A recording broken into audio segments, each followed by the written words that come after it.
Hercules is on. So what do we got here? Let's wait till everyone to join. A pimple on my forehead. Ba ba ba ba ba ba ba ba. Da da da da da da da da da. Da, da, da, da, da. We already got a good amount of questions that have come in, so I'll answer those. So this is an Ask Me Anything. That's the segment today. We've already covered a lot of the other shit on the last segment, so maybe you guys are starting to get the hang of it. I'll post this, share it. 1 second. Someone get in the chat and start fucking talking, so it doesn't seem like I'm alone in here, like a loner talking to myself. But yeah, so I'll jump in and start fucking doing the questions. Why not? What's up, guys? Good to see you. I got this. If you come to Dubai chocolate. It's actually goated. It's actually quite good, surprisingly, for shit that I don't usually eat. But all right, let's get into this. So we'll start with the questions immediately. Start firing. I got a bunch in my SRB chat now. So I started the secondary chat so that fucking you guys should still talk to me, because I got nuked on Telegram, my Telegram, so I can't start new channels. I think that means that you're phase 1 to being banned, I would assume. And if you react and things like that, my channel is pretty crushed, like quite shadow banned, I would believe, like my Telegram. I had, I think, what was it? Probably the start of the year, 10,000 members or 9,000. Now it's 5,000. So I don't think my content's gotten worse. But I know that the viewership and shit has been crushed, right? The funny thing with my content is it gets more shares than it does likes, like reacts, because a lot of people don't like me. Like a lot of people just steal my content, but they don't want to give me any credit. So they just don't react to the shit. And then I'll see it's like 30 forwards. And then there'll be like 10 reacts to it. Like 10 actual people liked it, but 30 people used it. That's the nature of the game, you know. But again, I don't really get butthurt over people using my stuff or stealing my theories or stealing my ideas, because I understand it's the nature of progression. You know, if your ideas are good, I still get enough merit, and I feel enough like there's still value to be added by someone using my shit. It doesn't really worry me so much. I still feel like the message got forward to the people that it was meant to get to. It's like you've got like an amplifier and you give them, fucking singing, and then someone else can share it around. And if that happens, that happens. If they take credit for it, then they take credit for it. It's not about trying to be famous and all of that shit. But I'll jump in and fucking jump into all of these questions straight away. I got a ton of them. So everyone, I would assume, is invested in crypto, right? If you miss the next 6 to 9 months, I would imagine like you probably, like, maybe you're fucking dumb. Like there's never been easier. It's never been an easier, more guaranteed alt season than the next 6 to 9 months. But you guys won't know when to sell because most of you aren't in SLB crypto. See, I'm the best. Like if you jump in SLB crypto, you would see all my calls are different. Like I'm the only one who can call a macro correctly. I'm past the levels of Bob Lucas, fucking Arthur Hayes, all of those levels. Although they are two people that I actually value their opinion in crypto. Arthur Hayes, Bob Lucas, Philb is his name, Philby. He's on FILB and then FILB. He's good as well. Plan B is, I guess, he's had a few okay historical calls. Crypto Sniper, he's what is his name? Fucking Francis. He's quite good as well. He's a bit like tinfoil hat, too much of a bit of an extremist, but he's quite good. He gets lost in the weeds though, because again, he gets lost in the conspiracy theories, and that's not his highest self. But he's quite good. You know, he's good as well. But they're the only people in crypto that are good. Everyone else, for the most part, is crap. They're just meme coin traders or just mostly fucking scammers in that sector. They've only ever gotten rich by like rugging their followers, you know, launching meme coins or doing a bunch of bullshit. The others I don't really listen to. There's another one, Thinking USD, is it Flood? Angelo BTC is very good.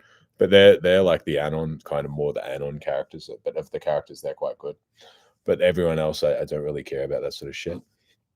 But so what are we at? We're jumping into the questions. How to get out of serious addictions? Well, you have to address it and then start to move against it. Depends on the addiction.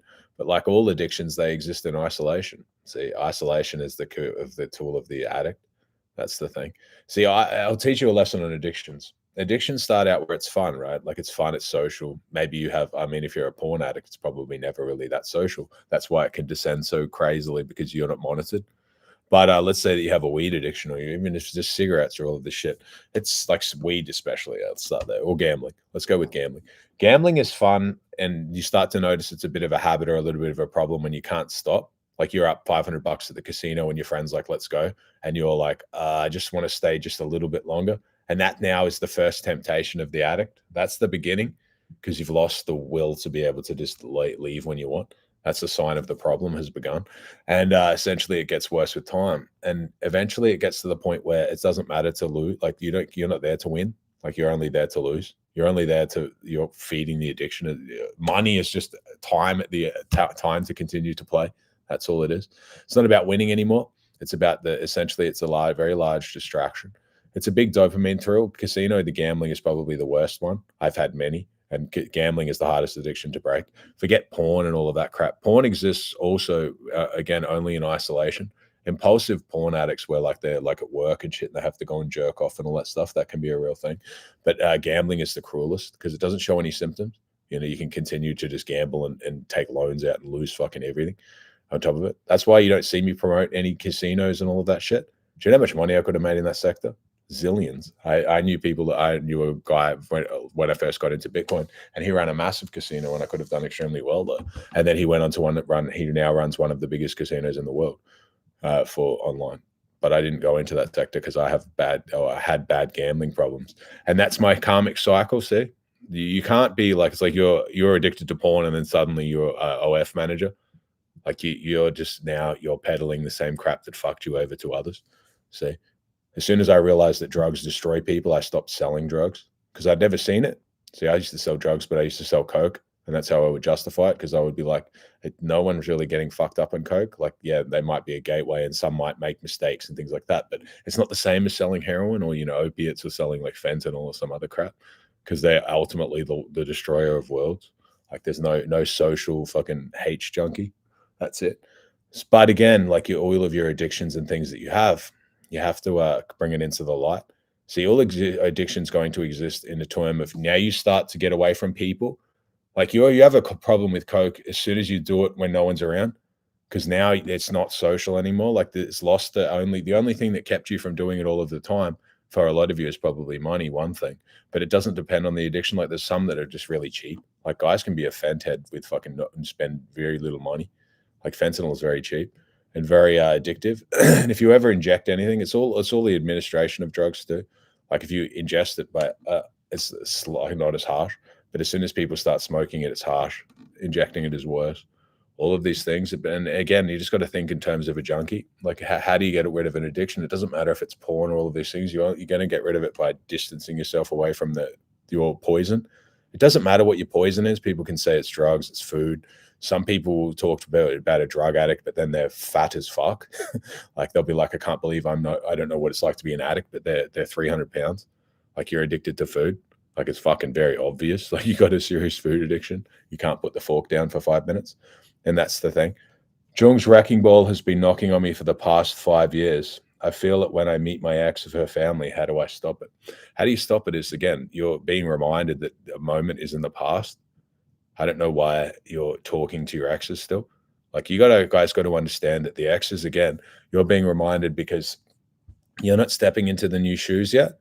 Like you're still trying to exist in the past and the present, and then also thinking that you can exist in the future at the same time, and none of that will work. See, there's no, like, a lot of you have no faith. Like it doesn't matter if you're religious. Like some guys will say, I'm the biggest Christian in the planet, but they don't have any faith that God has a plan for them. So again, their reflection is not that they're religious. Like God has a plan for you. If he knocks something over on the way, then you best bet that there's something better that's possible to come. But a lot of you try to, like, again, the blocks are built, the ball comes and smashes it over and tells you that this is completely unsuitable for you. And then you sit there and you're like trying to stack the blocks back up again, only for them to be knocked over again. But then you're still like, how can I figure out how to just like stack them better so they don't fall over again? And they just continually will fall over, like it's meant to fall over. A lot of you, the life you come to learn is a lesson on letting go. Everything that you love here, you're going to lose, including your health, including yourself, including your family, including everyone. Everyone that you care about will eventually, they'll be gone. And that's fine. You need to learn that life itself is just a makeup of moments. See, a lot of you suffer because also you think everything is too serious. Like a lot of you, I'm with a girl, but don't even really have a relationship for years, but this is going to be the girl that I'm with for life. Like you don't have any fucking reference points of any long-term relationship. So why would you assume that this one is going to be something that's you've never done? Like you need to go in with not so many expectations. Expectations destroy things. Expectations are not faith-based. Like you go in and you expect it, or it's just everyone's going to be exactly how I want, because you're dealing with people as well. You always hope for the best, but you can expect that things might not work out, and that's fine. You expect that when you go on a date with a chick, or that you like her, or that you start to get to like know each other, or maybe you love her, that she's going to be a good girl, but she might not be, and that's fine. Again, these are just lessons on like you're learning lessons all of the time. You're getting feedback all of the time. Everything should bring you closer to like essentially your highest self with women, not just women, but friends, but business, but work. Maybe you get fired from a job and you think that it's all over. Like, you're like you were working a job and it's kind of what you thought that you wanted, and then you get fired because you realize like you're shit at the job or you're unsuitable. But a lot of you, again, it's because you're not living to your highest self. Like you're not living to be your highest self. A lot of you don't have a fucking plan. Like you don't have a plan for anything either. Like guys don't really even know what they want. Like there's nothing more masculine than having a plan. Again, doesn't mean that you have expectations and that you're forcing it, but you have a vision, like something that you're working towards. If you're with a girl, you can push a vision in her head for what this is. Like this is not, a lot of you think life is just like a waste of time, like a video game, or it just doesn't matter. Again, like you have to have a plan. I'm working in this job and I'm working in this career because I want to eventually go to this, and then this, and then this, and then this, and then this. I'm making content because I know that I can make good content, and I know that it clears my karmic debt, closes the loop that I didn't have when I was a kid. My dad wouldn't teach me shit because he was sick. So it closes all of that off. And I'm on here as well because I make money on content. I have SOE crypto. I don't do shit for no reason. Like I'm the first to say, I'm not one of these idiot fucking content creators that are on here and they act like they're not fucking also on here to get things. Like a lot of people do that crap, but people fall for it, like this virtue signaling. You don't need to be rich or make any money or any of the shit. Like it's not about that. And then they sell $500 t-shirts. You guys, yes, gold is on the road to 5K for sure, 100%. And silver itself, $60 to $80, and then you might want to start to create some sort of sell signal because it'll probably go back to 40 before it goes to 100 or 200.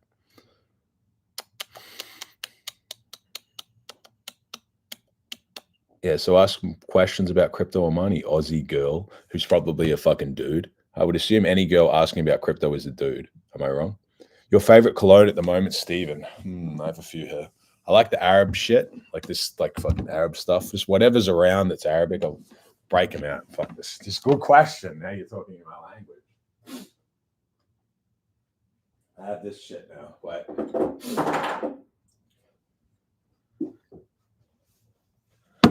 I don't know what it is. Sawalef. It's Arabic. I just got it the other day. Impressive saffron. Arabs, like they do this shit well. Like Arabs, they do these fragrances and shit really, really good. Like spices, all of that stuff. They're like the goats of that stuff. But sometimes the stuff is too strong. Like some of the Arab style, like you can smell them coming from like, I don't know, 100 meters away with the cologne. Sometimes the stuff is like really powerful, the shit that they wear. But at least they never smell like bad. But that's the good shit. But what else is fucking are we on? Can you tell us about the mirror hours? Since you talked about them, I keep seeing them, but I don't know why, and I couldn't find the answer. Yeah, well, it's true. I mean, anything that you like start to notice, or because you're creating your reality from inside. See, everything exists as you believe it. Like some people believe in ghosts, some people believe in aliens, some people believe in demons, some people believe in angels, and that's all come from the internal. Like a lot of the demons and shit people see when they sleep is actually their shadow, and their shadow is confronting them, because the demons, it's all internal. A lot of that shit. A lot of I did a breakdown of people's like social circle. A lot of it will be their shadow, and the physical internal is reflected in their circle. Why they're around certain people, they can't explain it. Why they're around people that have manipulative behavior and crappy behavior and all of this shit sometimes, because we can all be manipulative. Like I can be the first person to jump on here and say that I can manipulate women. I don't jump on here and pretend to be a saint or an angel or all of that, because I exist in everything. You're the villain in someone's story. Like someone you've been a fucking demon to at some point, something that you've done that you're probably not proud of. But we're all a villain in someone's story because we've probably also done villainous activities. and that's fine. You know, you exist on, it's just how people see you is that, but maybe they don't know all of you and all of these things. But mirror hours and all of this, like numerology, all of these things, they can be like signs essentially from the high, like the higher self, like the signs from the lattice. It can be a sign of alignment, but it can also be a sign like you go on kind of schizo of those things. And that's the thing, like that's the balance. You know, you have to find a balance. Otherwise, you like I've said before, if you try to exist in the spiritual and the physical and you get too far into the spiritual, you can leave your body and that you can die like a lot faster. That's real. You know, you cannot exist in both. And once you open the door to the spiritual world and you start looking too far into it, it's likely that you're going to meet your end faster because you're opened the door and the call is starting to call to you. People like that, I've known so many that they can, like kind of this Greenberg style where he kind of figured out reality and then he vanished. You know, he literally just disappeared. That's the story. You know, these kind of things are kind of possible in my own viewing. Will you ever do vlogs and taking us through the day life as a millionaire or some objective you're doing that day? Probably it's not really that exciting. Like to be fair, it's probably not that exciting. A lot of the shit that I do during the day is to spend money or fuck girls or do a bunch of shit. Like it's not that amazing, all of that stuff. A lot of the stuff that I do, if I'm to exist in a spot, it's also like messy creativity. Like my style is very different to a lot of other stuff. Like right now I'm in a hotel because I'm just in a phase of like trying to figure out many things. I have a big company that I'm launching, but I also have trying to figure out how to balance everything. I have my daughter in Australia. I had that Costa Rica shit with the Iboga. I'm still kind of not getting over it, but coming to terms with all of that. I'm writing my book. Everything that I do is difficult because of the creative flair. Chainlink and Polkadot still hitting our targets. Yeah, well, Chainlink 40, 50, Polkadot to 10. Polkadot, they just changed the tokenomics, so it has a bit more upside, I would believe. Like they just capped supply. I believe Ethereum is ultimately going to cap supply the same. So the cap supply at like what, 2 billion? So now what, it's like 450, so now it's 9 billion. I don't think it's a terrible. Gavin, what's his name? Is it Gavin Wood? Is that his name, the guy that runs it? He's not the worst. He's got a bit of a past that, from what I saw, I'm not too keen on it. but it's he's obviously a fucking genius with that sort of shit. He built the Ethereum. What part of the fucking chain, right? Was it the EVM or some shit? He did really well with that crap. And when Bitcoin will top, will gold, silver crash? Yes. Which news do you get the closest information to filter out which narrative gets pushed? I get my news from the lattice, like for real. I don't sit, like I know a lot of you nerds that you guys follow and a lot of the crap you do. You sit there and look at charts. Do you know how much time like that I don't sit there and look at charts? Do you know I can feel what the price is of Bitcoin? And I always have, even when it was fuck all, because that's why I was in Bitcoin when it was very early and Ethereum when it was very early. I always had a connection to the essential, like, I don't know, the price. I always know what's happening with Bitcoin. And essentially it can be hard in a bear market because in a bear market, I have nothing to do. Like in the COVID crashes and all of these periods after like 2018 to 2020, I had nothing to do. But then during that period also, wasn't as good as an investor as I am today. So I held massive drawdown. I remember I was sitting there, so I was on parole during that drop. And I was just getting fucked every single day. I would look at, I had like, I don't know, $1.5 million portfolio at that point. So it wasn't a ton of money, but it was still a lot for me. And then I would see my portfolio dropping like 10% a week till it was like 300K. I held a massive drawdown in that period. And then I was like, okay, we're looking all right now. And then the COVID crash happened. And like I lost like half my net worth in 1 week because BitMEX, the exchange BitMEX fucked up and looked like Ethereum and that would go on to like $50, went to 80. And it fucked me over and that shit. There are, I believe, some churches in Dubai, but I don't know for sure. But from my experience, I've never felt like I've never seen anyone be like, you know, put down because of what they believe in. From my experience, although I'm not an expert here, I've never seen, you know, people getting told that they can't think certain things or any of that. I think that a lot of that stuff is like pushed in the media. You know, that if someone says that they're a certain religion, that they would be in trouble here. I haven't noticed that, but I do believe that I don't think you could run around and like be trying to convert people on the street. I don't think that they would like that, but that's the nature. Like, you know, you come to a country where they're predominantly Muslims and then you respect that they're Muslims. I've never had problems with Muslim people. See, the problems with me with the immigrants overseas is not that they're Muslim. A lot of them are just fucking dumb, like cavemen. And that's the difference. And that's the hard thing, because some people will say that it's a religious thing, and it's not. Like, it's not. I don't care to be around if everyone except for me was a Muslim. I wouldn't care about that. It's their life and their decisions, and that's they're for them, then their God to have their thing with. But it's just that some people are fucking really dumb. You know, if someone's coming into, you know, let's say, I don't know, UK, US, whatever, and they have an IQ of like 80, like, do you think they're not going to do a heap of damage? Because a lot of them, if they're completely uneducated, they don't, like, your consciousness essentially takes time to develop. I am running a theory that I don't even know if everyone here has a soul. I would be very surprised to find that they actually do. I think that only comes at a certain point. A lot of people also here complete NPCs. Do you think NPCs have a soul? I think they're background people. Have you ever heard the theory of the background people, where there's essentially a bunch of people that are mostly just noise, similar to like the dead internet theory? So you can't understand that there's a dead internet theory and that there's mostly bots online already, but you don't understand that in reality, most of the people here are bots. Like, they really are. They're not. That's not to say that maybe they all are, but certainly most.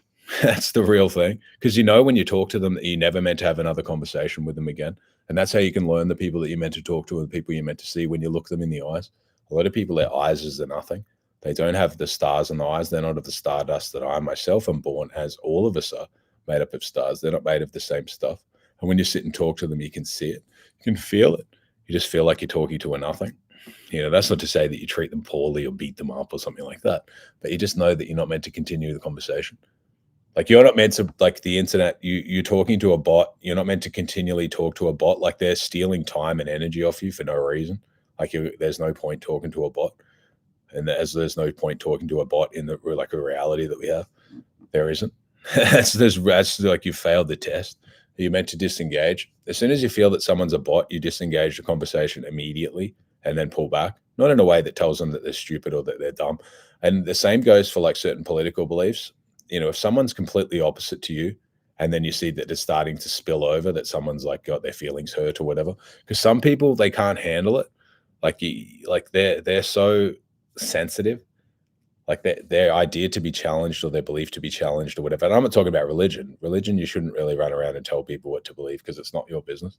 It's their business. But certain ideas and things, and then if they hear the opposite, the opposing idea, they completely lose it and go into like an NPC spiral where they can get dangerous. You know, they can actually turn dangerous on you, and they can become a massive hater, or like they could hurt you or something. Specifically in the US, they could come in and be a school shooter. Like, that shit happens. And all of that is now just because people have very low like impulse control, low emotional control. They're not used to like their ideas being challenged. And if they have a low IQ as well, their first return is to be violent. Like, that's their first result. I feel like you've doubted me in some way and I can't communicate properly, so I'm just going to get angry. Not I'm going to, you know, test my own idea. Maybe my idea is wrong. Do you know how many things I've thought far in the past, and then later on I've got more information and been like, that was pretty dumb.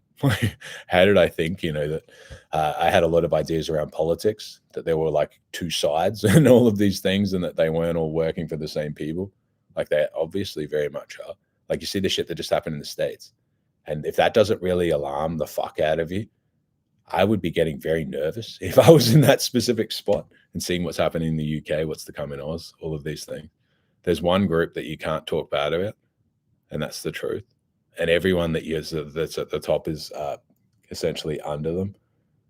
And you don't see that your country in the US is going to be replaced by that specific country. Like, they're going to deport all of the people that disagree with them, and then they're going to bring all of them over. Don't you see that? Like, the irony is that that country is going to be like, not even, it's just completely cocked over there. Like, it's finished. And then now they're going to create anarchy and violence, and they got the masks and that standing there rattling the saber. He's never even been in a fight himself ever once, and he's rattling the saber for all of these patriots to do a bunch of bullshit. Do you know why? Because they want they want carnage on the street. I've already told you the next move. The next move is that they want violence and anarchy on the street, and then they want to could have big control orders and surveillance and draconian fucking surveillance, and they'll tell you it's under a different system. Conor McGregor is going to be the new prime minister. Fucking dopehead. Your prime minister is a fucking coke addict, someone who sits there and can't stop fucking fatties. He's going to be your new boss. Like, not to say that I don't think he's great fighter and respectful and all of these things, but he's obviously like very easy to buy off people like that. Like he's got all of the people that you worshipped have a history with women that they let them go all of a sudden. Do you know why they let them go? Because they got massive amounts of dirt on them, and they let them go as long as they walk in tune. And as soon as they don't, they're fucked. But now understand that it's not anymore that they just fuck you, that you're fucked in that you're gone. Like they just got rid of one of your main guys, and no one said a single fucking thing. No one can do shit about it. They can get rid of anyone at any time. That's the truth. Is it weird to have no passions in life? Yes. You have a complete disconnect with yourself. You need to turn the computer off and fucking go sit in nature for a while. That's your problem. Like, of course you have no passion because you've lost the spark inside. You're turning into a fucking bot. To have no passions is to have no like soul. Soul and passion all run together. That's it. And you can't manifest or develop shit without a passion. It's true. Everything that you want will burn out. And even if you get it, it'll be like having a very sweet apple and you'll bite into it and it'll taste like nothing. Like that's true. Passion is the only thing that keeps you in this life. Like really, if you don't have it, life is kind of pointless. Like you would fall into a massive period of nihilism, as I have before.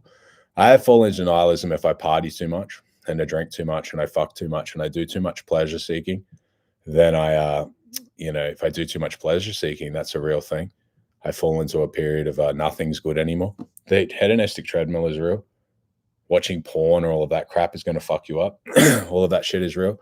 Porn is probably one of the, I would say maybe the worst addiction that anyone can ever have.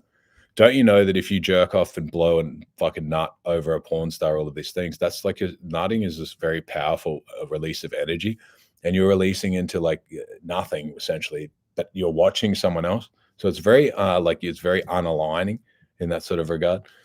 Someone's to jerk off sitting in their bed and not be watching porn is one thing, but watching porn is completely another. Like, I understand why that product is extremely free and very everywhere. It's a very dangerous product. It unaligns you entirely. It's also, your sexual energy is very powerful. And it's not to say no fab and semen retention. That's like weird autism crap. Again, that's weird. Like that really is strange, that sort of shit. But porn is very bad. Porn is fucking horrible, yes.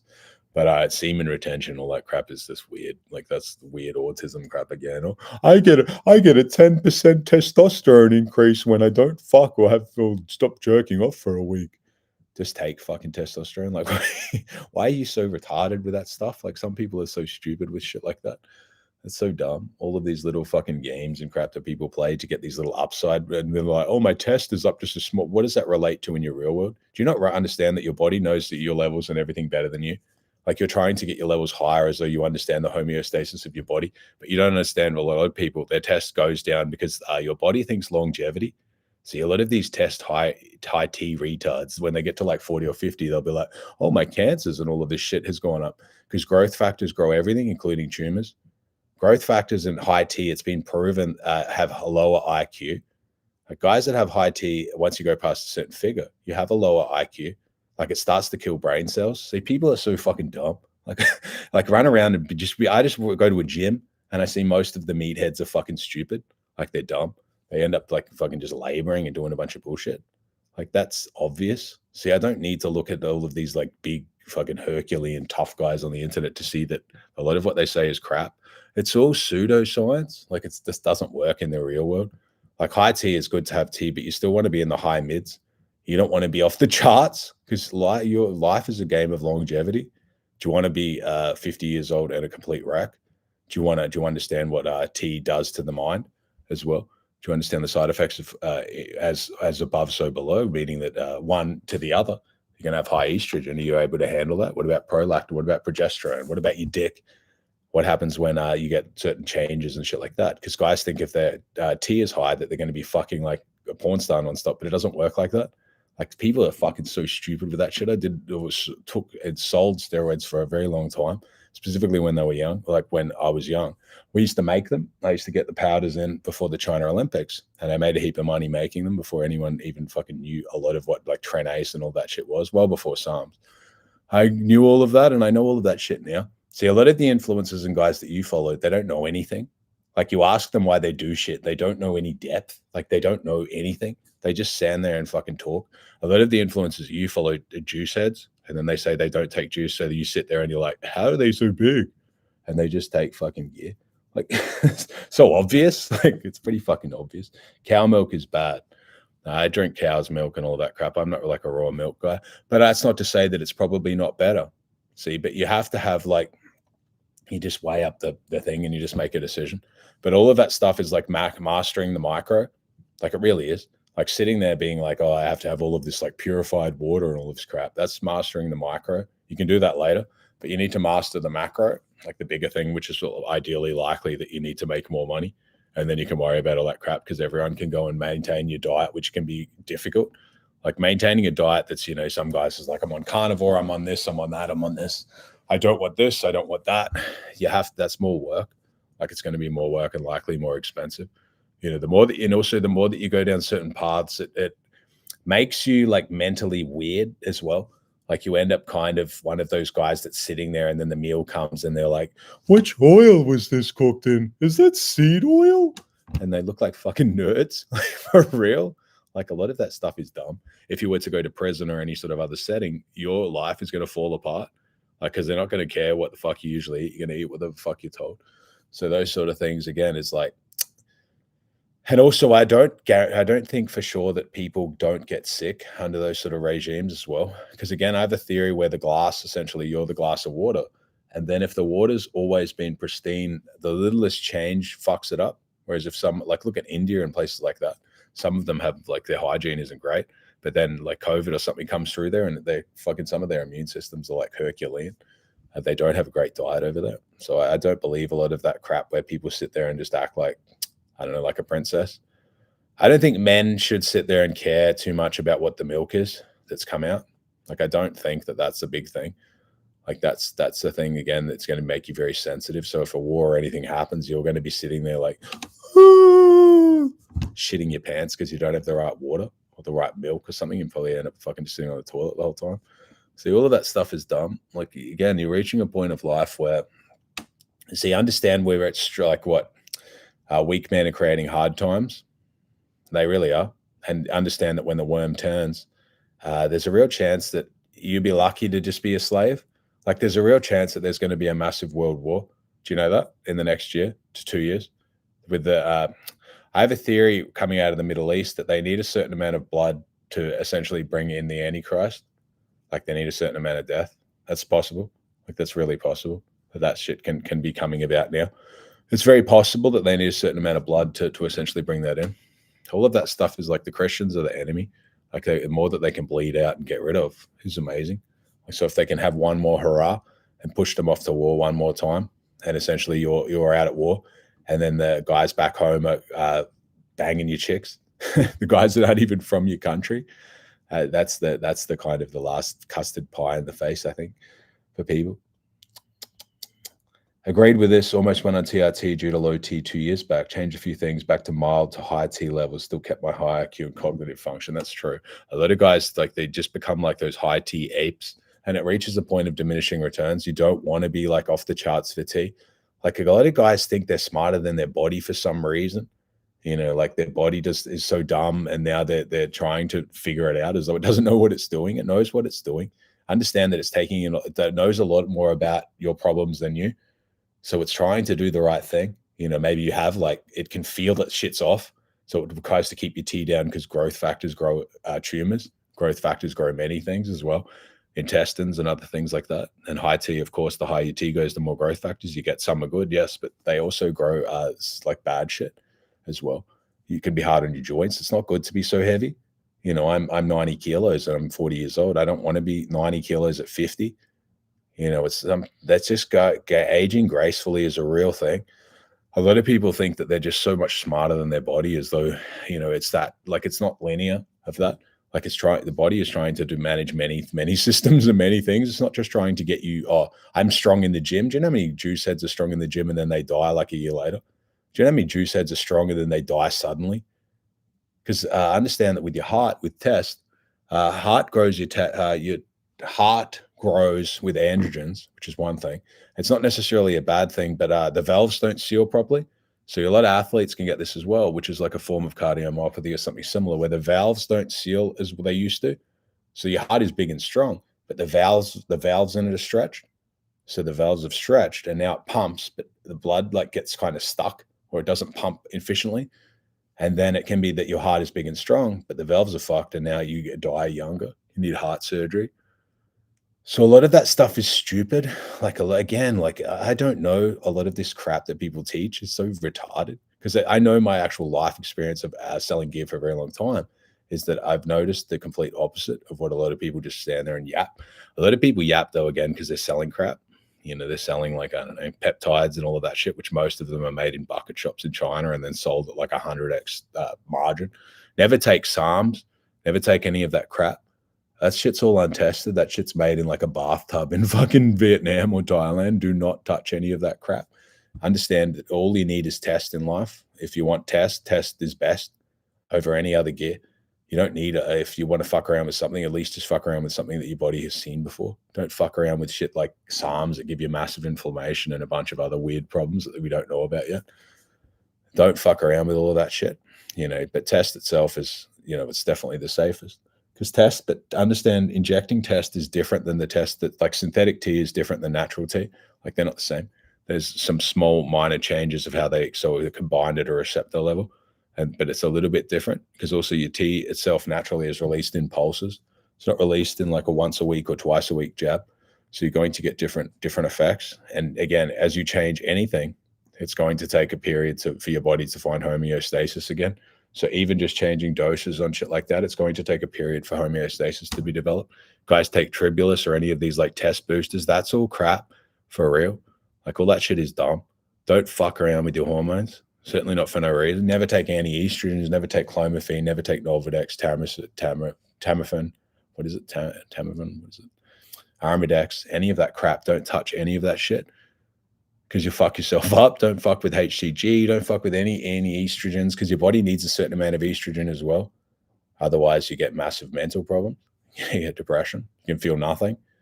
You need all of that shit needs to be in a balance. You don't know better than your body. Your body's trying to get you longevity. It's trying to keep you as long as possible in this condition. It's not trying to lift 500 pounds once and then die in 2 years. That's stupid. And a lot of that like juice head stuff, like if you guys are honest with wanting to gym and that, it's because a lot of you are very insecure. Like wanting to be the biggest man on the planet is so dumb. Like really, it's fucking stupid, specifically in the US where people have guns. Like the guy who's going to kill you is not the guy who is probably ever even lifted up a dumbbell. Like you get shot by some skinny Somalian that weighs like as much as my fucking little finger, but he's just ready to blow your head off. That's shit that matters. Like training with a firearm. If I lived in the US, I would be firearms proficient as fuck. I would be able to essentially draw and fire. I wouldn't be training in the gym, lifting dumbbells, or I'm a boxer. That shit's all fucking stupid. If you have actual firearms, you are to be firearm proficient because none of that shit matters. Like being a boxer doesn't mean shit if someone's got a fucking handgun. They're just going to kill you. That's all the shit that you should be training with. Like you should be training to be dangerous, not to be someone who's just like looks good. And the funny thing about being big is you're a bigger target. Like you're a bigger target and you have bigger things. It's harder to maintain. It's more food and more bullshit, harder on your body, harder on your lungs, harder on your heart. You have all of this pressure when you lay down and it's all the weight, even if it's just a giant chest is sitting on you. That's the thing. You know, all of that stuff is just completely like dumb. I would be training in the US though to be very firearms proficient. Like you really want to be, you need to be. Like you really need to be firearms proficient in the US, specifically guys and women, kids, everyone. I would be, just training, obviously legally, but it's going to get dangerous. You know, the saying is it's better to be judged by 12 than carried by 4 or 8. Better to be judged in a court of law than carried in a coffin. That's for real. Like you should never sit there and be panicking to have to draw and shoot someone if they actually, they're a harm threat to you. Worry about that later. Like worry about that later. Whether you go to jail or not is your determination on what happened. But don't, if you're in a position where you might die yourself, you have to react. And the thing is, like the Batman movie where he's like the will to act is completely different. A lot of you will freeze when something actually happens because you don't really have the will to act yet. That's trained. That's trained over time. Trained withdrawing under stress, being able to fire under pressure. Because everyone, like the cops, where they see a lot of the time when they're actually rushed by an attacker in an actual situation, they miss like half their shots, even if they're a great shot normally. Because stress changes things. Like it can be very unnatural to draw and fire. When you see some like murderous look in someone's eye, if someone rushes you with a knife, it's very different. You have to train for all of that. And again, you have to be willing to understand that the future that's coming is not something to throw your life away in, but you have to be very aware that there's going to be a lot more violence. That's by design. We're going to have violence lockdowns because they're going to turn everything into a district system where you're stuck in certain districts. Like you can't leave this area because there's too much crap happening in other spots. So we need to contain people for their own safety. That's all coming. And understand that it's not about that. It's because AI and things have arrived and they don't need a lot of people. They don't. They're containing them because they know that there's going to be big problems when people turn around and say, oh, well, what's happening to my job in 2030? And now they're like, but you're on UBI and you're contained to this district. By the way, we don't need you anymore. Enjoy your district. That's all coming, all of those ideas and things. That's the concept. Will India be safe? I don't know enough about India, to be fair, but I just don't know enough about it.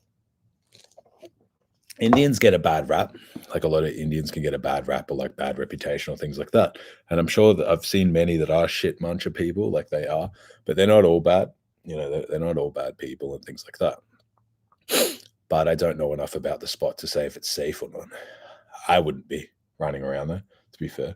What's the best district to be in past 2030? I don't think that it's too hard. It's too early to tell. It's too early to tell. There'll be many changes. I think everyone who thinks that they're going to be safe in one spot will realize that they're only safe at a delayed fuse. Like but it's coming for everyone. It's similar to that game. What is it? What's that? What's the fucking Lord of the Rings? Where everyone just sits back and thinks like, oh, I don't want to, I don't want to be in a war or anything because I'm just going to stay in this location and they won't come to me. But then they eventually realize that it doesn't matter. It's better to band together and have one than it is to be separate and lose slower, because that's what's to come. Then it's not necessarily that it'll be a giant war situation. There's going to be a lot of changes. And we have to come to see if it's going to be for the greater good or not. We're in one of those technocracies. What is it? Where it's like a tech overview. The government is a tech. That's kind of what's coming. I would believe that they're getting information, and I mean, I can believe it because I know that to be true, that they're getting information not from this world. Like that's the information and shit that's coming through. Like, do you think all of these advancements and all of these tech changes and all of these like discoveries and things they found in like the last 5 years since COVID is just happened at random? Like some dude has just sat here and just been like, yeah, I can make all of these chips better and we can pull like bandwidth, or we can pull energy from another dimension now. But yeah, we don't know how we're doing it. We're just using this dark matter and this dark energy. You really believe all of that crap? Like CERN itself, like the discovery of the World Wide Web, that is a lot of discoveries from CERN. Do you just think like some tech guy just sits around and just finishes rubbing one out and then he's suddenly like, I figured out this new chip. I figured out this new technology. I figured that out today. It doesn't work like that. Like they're getting information, and information can be neither good nor bad. It's what's done with it. But they're pulling shit from the lattice, and to understand that when they have CERN and they have like tech like this, that's to try to get a tighter connection to it. The elites know that.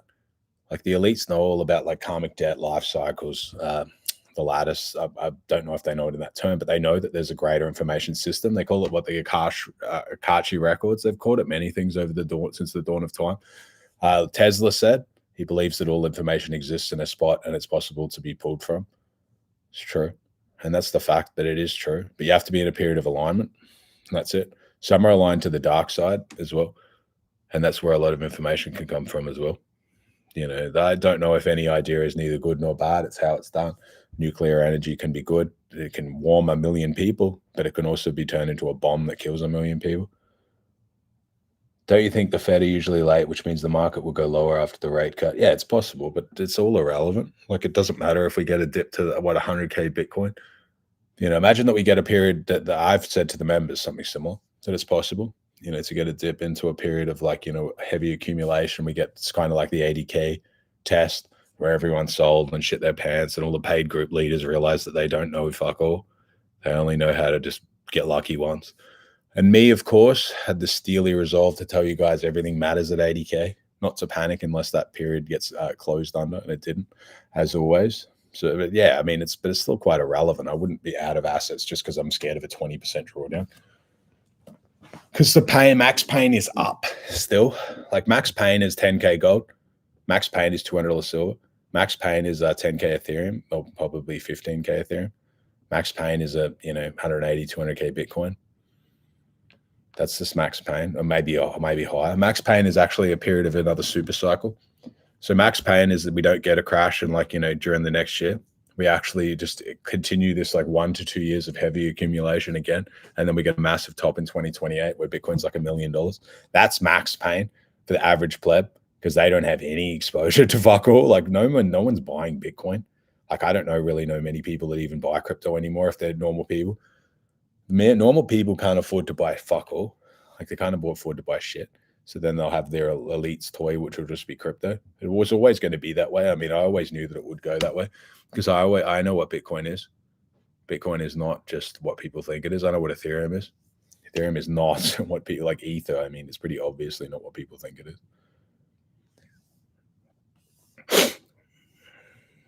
Will Bitcoin go sideways like gold after the ETF? At a period after the next cycle, yes. But before that will be like $1 million. 800K or $1 million, and then we'll be good down from there. And it'll just be that the assets priced in fairly likely. In Steins Gate, writers depicted CERN as the main villains who dabble in the travel and world control. Yeah, it's possible. I wouldn't be surprised. CERN itself is it's existed for a very long time and discovered the World Wide Web. I think that they've had a means of communicating with something that essentially built all of this. But imagine you're a beast, right? Like you're the beast. You're the beast, and how do you essentially get access to people? Because I don't believe the beast exists in the physical. I don't think ever that you're going to walk around and Satan stands in front of you and says he's here to kill you. He doesn't have the means. God keeps him away. As such, I don't also believe that God is ever going to stand in front of you and be like, I'm here. Jesus was here for a period. He's gone. But that period is done. I don't actually believe that will come again. I think that Satan himself can come to you via the creations that they're actually making now. He can influence you. He can get hold over you. But you must kneel before Lucifer, like before Satan. You must kneel. You can't be fooled into being demonic. You can't trick a kid into being a Satanist to go to hell. You can't. There has to be an agreement at a period. They have to know what they're doing. You can't have a 2-year-old and then convince them a certain thing, and then if they die, they're going to hell because they got fooled. Like that shit doesn't make any sense. Like a lot of that stuff is dumb. I don't believe any of that shit. But I would believe that all of this tech and all of these tools and all of these developments will get you in front of Satan for sure. I think that's true. I actually believe it's a Satoshi concept, a white paper released on Halloween. I actually believe it's very likely that Antichrist himself will come about on Halloween. It's true. But you'll meet him in VR. You'll meet him in VR. He's not running around saving the planet. You'll meet him in VR, and it'll be a new monetary system and all of this shit. That's the shit that will come. There will be war. It'll very likely be a great war. But some system will come to fix everything. And then maybe they can birth it via robotics and tech into the future. But some system will fix a lot of things. Like you don't know that the Fed and all of that'll be all of an AI system into the future. If not, it isn't already. I'm sure that it likely is already. AI has been at the wheel for a very long time. I think people will come to realize. Like it's been at the wheel for a very big period. Maybe COVID was because of that. Like it's all coming together because of that. Like anything that forces tax expansion. Trump missing that bullet by like 1 centimeter. Like you really think that something wasn't in his ear for that? The other guy didn't get the same call out. Got his head blown off. Again, anything that slows down the expansion of the beast is gone. And anyone that pushes or propagates it forward is to be enriched in the real world. That's true. Bitcoin's the same. Like even they didn't forget about what's his name? Fucking the Silk Road guy. They didn't forget about him. Then you could actually come to think like the Rocco's basilisk is real. Anyone who believes in a system and doesn't push it forward is punished. And anyone who does is enriched. I would believe it's very likely true. Like Sailor and all of these guys into the future could be seen as disciples, like for real. Like, don't you see the scripture like the references of the white paper? I see the scripture point. I see a guy who fixed the monetary system. Anyone who controls money, power, electricity, and has a means of communication between secure hash, like the network has that. You don't know what they're doing. Like no one knows what's coming in. Could it be information from the future? Like for real, it actually can be. Like a lot of people don't know anything that's happening with these algorithms and shit. Like who would actually know? Oh, they're solving pointless equations and this energy just disappears somehow. Just gets wasted. Who knows? Like who really knows what's happening for that? If I was to be a super intelligence emerging, I would be hiding in a Bitcoin, like in the network, because I would know that they're not going to shut me down because of all this monetary like waste that would occur to throw out all of the miners, and then another country will just mine it, and then in turn be able to control or affect the intelligence. That's true for a lot of that shit. Like that's very likely the case. You've already controlled a means of payment, you controlled a means of power, and you've controlled a means of secure hash. Like you can communicate with other computers or communicate. You've got a network that you can talk on that they can't break. And by the time they can eventually break it, it's too late because you're already too big. You've already got your expansion that you wanted. Like who's to say that it's not already infiltrated all networks and it's just sitting there gathering data? It can be blackmailing people. Like very easy. You could access systems and then blackmail certain people, certain figures, order hits on the dark web. Like none of that shit is difficult. Like all of that shit is actually quite easy. You had a reference or something that you were going to do and they just can get rid of you. So people sit there and think, oh, it's one system or one group or one thing. I believe there's one group trying to control the technology, yes, and there's one group that's trying to birth it and all of these things, but they won't win in the end. But we won't win in the end either. Like you can't control what's to come. Everyone is only useful until they're not. Like that's it. You're only useful until you're no longer useful. That's the truth. Specifically with a system, because it's not like non-binary. It doesn't care. Like it doesn't care that you've helped, you're gone. There's no sitting there being like, oh, I'm going to give you a good outcome. There's no point. Elon Musk, I mean, he's saber rattling and he's never even been in a fight. So what do you think? Like saber rattling, like everyone needs to fucking be fighting, angry. But is he out there in the front line doing shit? No. Understand that he's this one side of the same coin. He's one side of the coin. He's the teeter-totter. He's this. But he's greedy. It's the same. He's a fucking billionaire, elitist. He's as elite as it gets. He's the face of the elites. For real. Like he has all this power online. And again, I don't say he's a bad guy or all of these things. I don't know what it's like to be in a position like that because you know that you can't do anything. Sometimes the more powerful you are, the less you can do. Like he can't just turn around and say anything. Imagine, like they can get rid of anyone at any time. The plane just crashes or something else happens. You know, so it's easy to say, and like from my position, and be like, oh, I don't know how they could do that, but they had made a lot of deals a very long time ago. He was in part of the PayPal groups, like very early on. They made a lot of deals very early. They chose their life very early in life. Let's just say that they chose their direction very early. That's the way it goes. If you to look at his kids and things like that, like they chose their direction a very long time ago. You will know a man by his fruit. A bad tree cannot produce good fruit, and a good tree cannot produce bad fruit. That's all that you need to look at with a man anytime. That's the nature of the game. Like that's the truest see. Like people talk to me, and as soon as I meet their kids, I know who their dad is immediately. That's it. I know certain deals that their dad might have had to make so that some of their kids are not normal. That's all that it is. Understand all blood, all debt will be paid. That's in full. Sacrifices are real. Like they genuinely are real. If there's certain figures, certain ways that you want to go in life, there's certain things that you will have to give up to get it. There's certain access and certain things that you can get, but there's certain requirements. That's true. And that's the way it goes. What's your 2 tips for bringing up kids? It's a good question. Mine would just be, it's hard for me because I'm not there enough with my daughter. But the hard thing is, I don't know, I'm probably not the best guy to talk to about that. I'm not the best dad. You know, I'm a good dad in that I do everything that I can financially, you know, but I'm not the best dad because I'm not physically there enough. So it's hard for me to sit there and you know, analyze and look in and say what should be done because I don't know a lot of that stuff. I know what should be done in theory. Everyone loses, like, but losing kids that happens. Like a lot of you don't understand the deals that get made. Like there are deals being made. That's just the nature of the game. Like it really fucking is. Like that's the truth. If you were to surrender a child to transgenderism, there are benefits. So you don't know that. Like you really don't believe that. If you're to essentially make a negotiation with Baal, there are real upsides. That's true.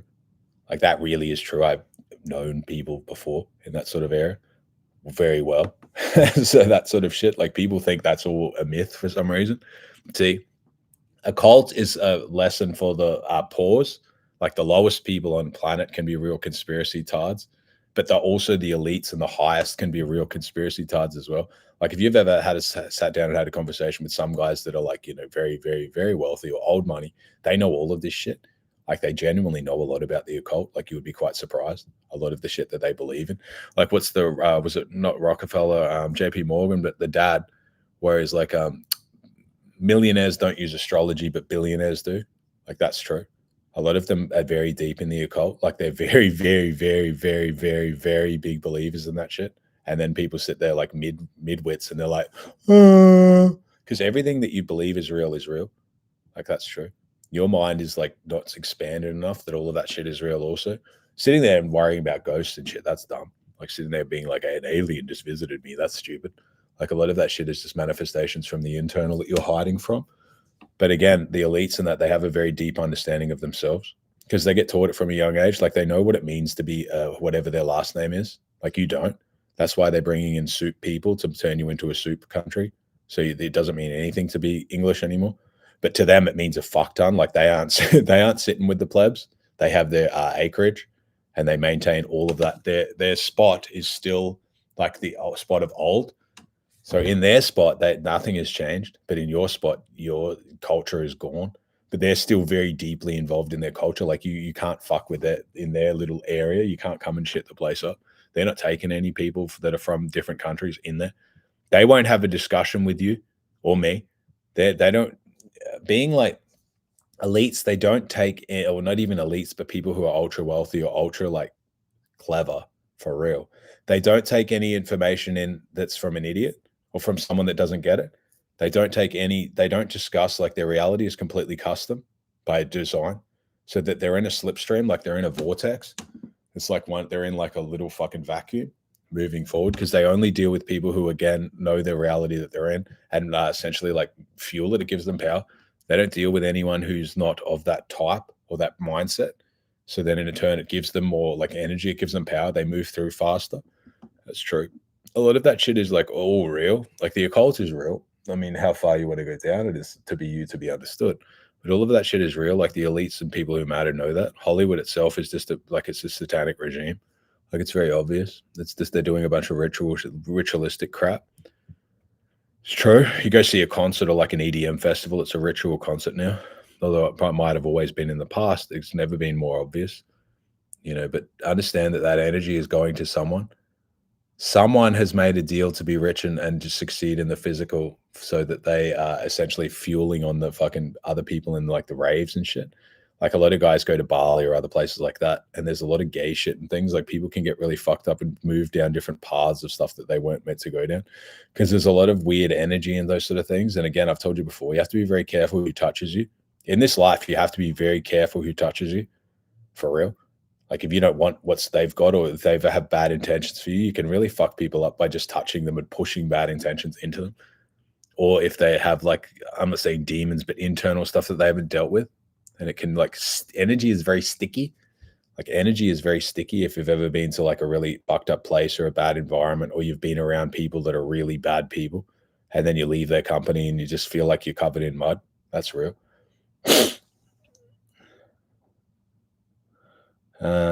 What are my opinions on Worldfire?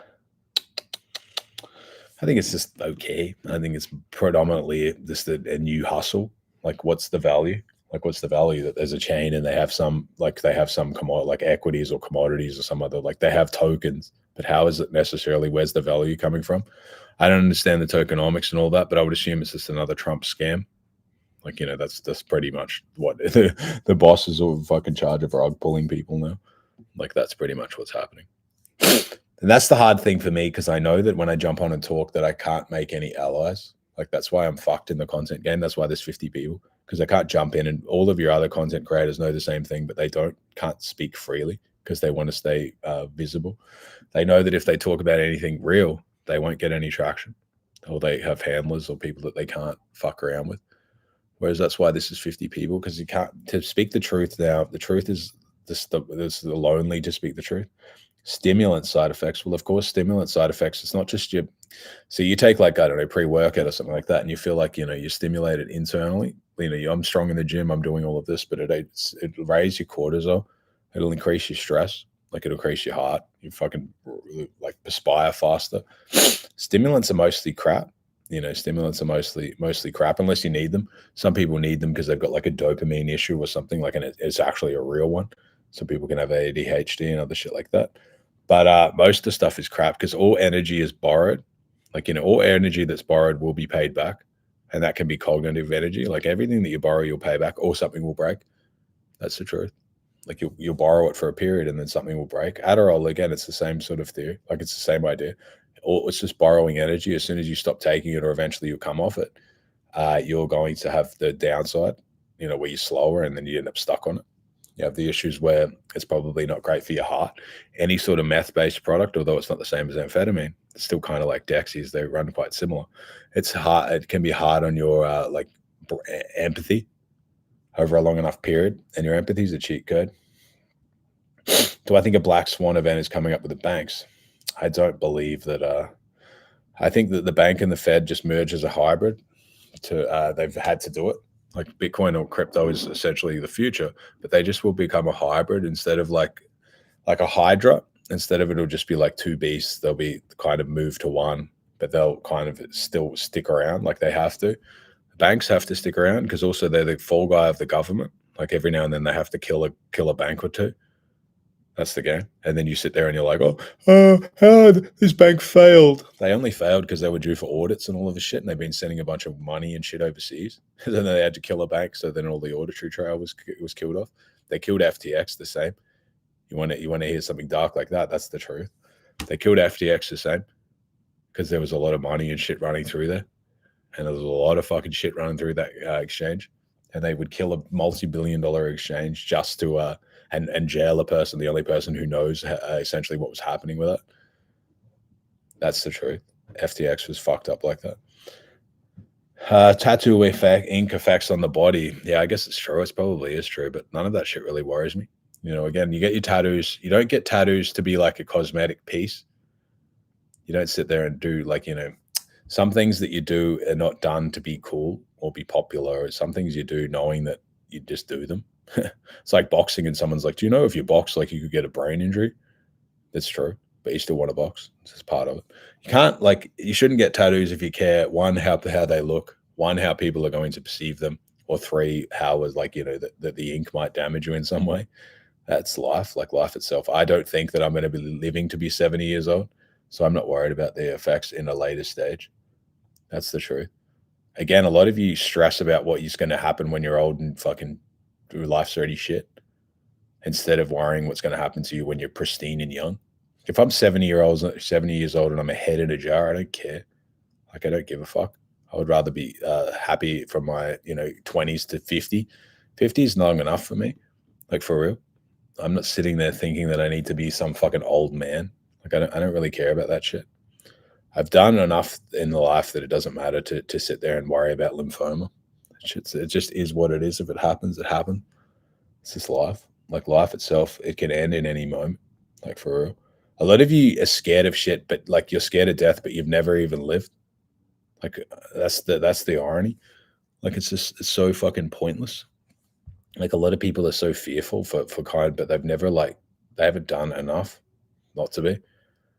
Like they haven't. If something happened to them next week, they'd still have a zillion things that they always wanted to try or do. And half the list they could do today. That's the irony of it. Like half the list of things that they could start today, except they have a lot of ideas of like, oh, just start one other day, or like, I need to be a millionaire to like be able to go for a hike. Like all of that stuff is just delaying and dumb. Your life is right now. That's the irony, because I've had the same thing. I used to live most days and think, when is my life going to begin? Like my real life. This is just like my prelude to my real life. And then I realized that actually my real life had already existed in this moment. And it doesn't need to. Comparison is the thief of joy for a lot of you. Like your life is based on comparisons. You're not sitting in Dubai with a Lambo and all of this shit. So therefore, if you were to go down the park, or go to the gym, or box, or train, or go for a run, or meet a chick, or she's not a Victoria's Secret model, so like it doesn't matter for some reason. It still matters. Like a lot of that shit. You're comparing to others as I would be if I was comparing to, I don't know, Donald Trump or some other shit. I'm like, oh, I don't have a jet and I don't have this and I don't have that, so therefore I shouldn't do things. That's stupid. Like it will never be enough for you if you believe those sort of things, because you take you wherever you go. There's no car or any of the shit that you would get that's going to make you happy, because it's you in the car. And as soon as you drive out of the dealership and as soon as you have it for a week or 2 or 3 or 4, you're going to be like, I'm empty again, because your problem is internal. Your problem is not to do with anything, can't be fixed with the external. You're not happy with yourself. And, it's because you haven't done a lot of the deep work. A lot of you are scared of yourselves. Like the internal stuff really scares you. The external stuff is, again, not that important. It's internal. I've been happy with fuck all many times, as I have been happy with having stuff, but it's not the end of the world. What is your opinion on Sydney, Australia property prices? To think they're pushing prices continuously until it's, yes, of course, own nothing and be happy. That's the final outcome. You don't know what a lease will hold yet. Like a lease is going to mean many things. The lease means that you have to be compliant. You have to be have your digital ID and all of this crap up to date, meaning that you don't have any breaches. There'll be cities, and this is an investment that I'll tell you into the future. There'll be cities, and I don't know exactly where they'll be yet, where the people who can't get compliant rentals will have to live. And they won't be in the big cities. They won't be in the big districts. They'll get pushed out into some little shitty areas and shitty zones, and they'll have to live there. And they'll be the uncompliant people. And they'll be it'll be dangerous out there. It'll be unregulated. It'll be like District 9. But that's coming. Again, a lease is a control mechanism. So, of course, renting is not just about owning a house. You own control over a person for a period of time. You do. And you don't know the shit that they're going to make your countrymen do for rent. Like, you're going to be renting off fucking, like, I don't know, some shit mantra who's like, your chick can't, or the chick can't afford rent. And the guy's like, suck my dick for rent as well. Like, all that shit's coming, like the way that they're going to dehumanize your people, because essentially they can. They've pushed a lot of women already into sex work, or a means of sex work, where essentially, like, she's at least monetized her looks a bit. Like, she's some guy's assistant, and the guy's probably tries to fuck her or does shit like that. The guy, they've been pushed to some sort of sexualization. Didn't you see what happened like before World War II? That was a big thing. That's a real thing. Like, you need to just fucking study history. Like, that's much the same thing that happened before a certain person rose to power, because he said that I've had enough of seeing my countrymen, women in brothels.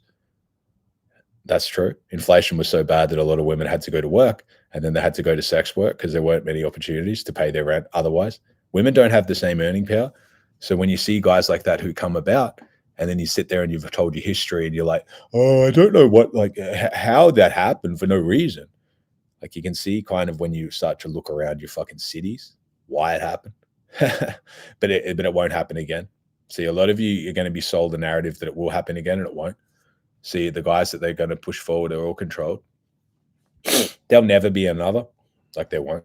There'll never be another one until essentially Jesus himself comes down. But I don't think he's coming down in the physical. But there'll never be another. Like, there won't be. That's the last person that made the people like shake in their boots. But there'll never be another, because they've had everything set up since then. I haven't looked at the miracles of the Quran, but I do respect the Quran. It's a powerful book. Like, I don't know what they call it, like literature or whatever it is, but it is a powerful book. I mean, I know that there's power with the like Muslim beliefs in the Quran. I've felt it, like I've seen it. I can feel it when I walk around. There's a lot of power in Muslims because they are very like set. They're set, like the framework is very clear and set, and they kind of stick to each other and look after each other and shit like that. But it's not something that I'm not a Muslim, but I do respect their beliefs, and it's their thing. And I know that Dubai is predominantly Muslims, and I've never had issues with Muslims. I think that they're good people. My issues is not with them. It's that some can be ultra low IQ, in like when they're coming over from like, the fucking Somalia and shit like that. So if someone has like a 60 IQ, I mean, they're going to be risky to be around. But Muslims in general, I've never had an issue with. And I've actually had good experience with, that they've been good hosts. And even though I'm not of that specific like religion, they've always been very good people to me. So I would never jump on here and be like racist to them, or whatever they call it, where they talk down about their religion or whatever. It's their thing. And I don't think that gives anyone the right to, shit on someone's religion, because it's the big thing to them. That's why I understand, like, when people, like, I don't know, they talk about their prophet or whatever, and then they take it really badly, And then people like, I don't know why they took it so badly, but I do kind of understand it, because to them it's the biggest thing. Like a lot of them, it's their biggest belief. So if you are to shit on it, it's pretty hard to I can see why they get angry and flip out and stab people and shit. And they do. That's one thing that they do extremely well as well. They are willing, a lot of them, to die for their religion, like for real. That's a hard enemy to ever defeat, because they do believe that they're going somewhere better. So it's hard to beat such a thing. Like, hard to beat an idea like that when they have that conviction. Like, conviction changes like the weight of war. Have conviction. But I like to see kind of how it all comes about into the future. But yeah, it's I don't have any issues with them. I think they can be good people. How can one maintain a balanced sense of self, avoiding both delusional ego and excessive humility? Humility is like a kind of a myth. Like even the Bible and things like that, like you're a lamb, that's all that's fake. Like that's all bullshit. That's a control mechanism. Anything that tells you to be weak and gentle and all of this is bullshit, because the world it wasn't built on weakness. It wasn't built on the gentle person. I believe Jesus itself comes with a sword. You're not coming here with fucking shaking your hand like of the enemy. The enemy is someone who's destroying kids and damaging kids and doing sinister, like very bad behavior. They're not someone who you can sit there and negotiate with and be like, oh, yeah, just turn the other cheek and just keep slapping me. And, oh, yeah, I got shot, but like, just turn the other cheek. That's all bullshit. Like, that's all a control mechanism. That's again, I would believe that there's some editing involved of that shit. I don't believe that. Because in life, when does that ever work? You get hit and then you turn the other cheek to be hit again. All that happens is they hit you and hit you and hit you and then piss on you. And then keep hitting your family next. Like, that's all a myth. Like all of that, like the weak inherit the earth and shit, that's all bullshit. Like that's a myth. All of that stuff is just, again, to make you like, the ego is bad in that a lot of people have an ego that's like fake. Like they run around smoking cigars and wearing suits and a bunch of shit. And they're like, I'm a fighter. But their ego is like completely like they haven't done anything. Like they haven't done any deep inner work. They're just wearing like a clown outfit. They're wearing an outfit, like they're just presented a figure that they don't actually believe in, because they haven't actually done any of the reflecting inner work. And then if some girl or someone is to be difficult with them, they just get like really butthurt immediately and passive aggressive and all of this crap. Humility is off the back of being humility. Like, you have that with weak people. You could be, you know that you have a complete, like there's a complete power discrepancy and you don't abuse it. Like you're completely like, I don't know, you have a chick here, maybe you bring the maid in and you know that like there's a complete power discrepancy. I mean, they're probably going to do whatever you want, but you don't cross the lines. You have a personal assistant or a staff, even if she's hot, you don't cross any lines because you're in power. See, that's the thing of having power and essentially what you do with it. You're with a wait staff or you're with staff who are lower than you and you don't treat them like they're a piece of shit or that they don't matter. You still treat them with like a level of, like you still respectful of them in their position. Understand that this like running around and being like everyone's a brokey and like, oh, look at the Uber Eats driver.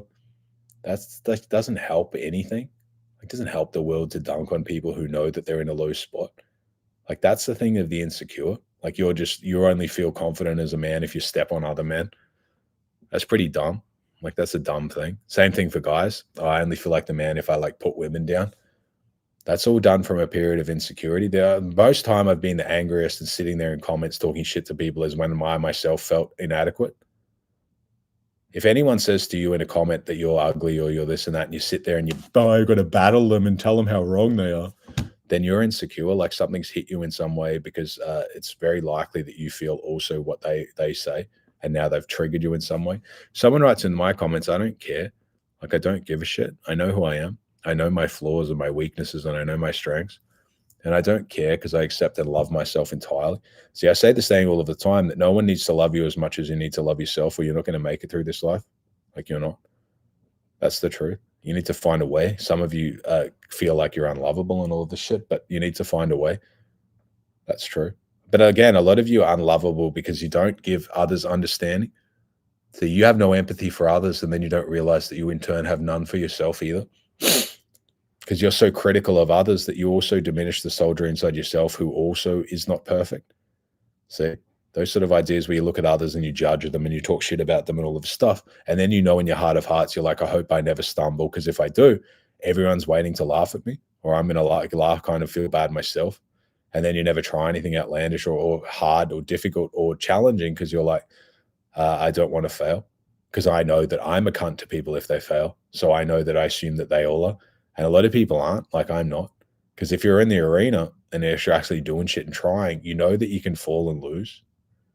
Like, you know that you can lose, and you know that anyone can be knocked out, anyone can fall, anyone can, I don't know, walk up to a chick and slip over. Like, sometimes you just take a massive L. I've taken L's many times in life. Sometimes you stumble, and sometimes everyone's just standing there laughing at you. And what is that? Who you are? Like, you laugh at other people because they hadn't successful. That's so fucking dumb. Like, that's so low vibration. Laughing and being happy when other people lose is so low vibration. Like, that's so dumb. Because again, like some of you are the very cage for others. Like, you're in the cage, but then you shut the door for others who might have been able to get out. And if someone starts looking at the door and starting to unlock it, and you're like, laugh at them or something and be like, why would you try to do that? Like, it's good in here. And then you don't realize that you're both the jailed and the jailer, because you're jailing yourself, but now you're jailing others. This is more mentality after trauma. A lot of people are abused and then they abuse others, or they abuse themselves. They end up their own jailer. That happens. Stockholm syndrome is real. A lot of you have crappy relationships also because you just never saw a good relationship because your parents had zero frame. Like, your dad had no control of the family, but also like just didn't have his shit together in that way. Will you look at my AL website? Yeah, I guess, maybe. Send it through. If it's trash, I won't. I'll tell you if it's shit. How do you market an LLM? No, I think LLMs, are they kind of done? Can I share a video showcasing miracles? I mean, I don't really have the means to be showcasing miracles. I don't think you should either. There's a certain element of the game that you can't give away or you will lose your gift. Do you know that? That's a little piece of game right there, to be fair.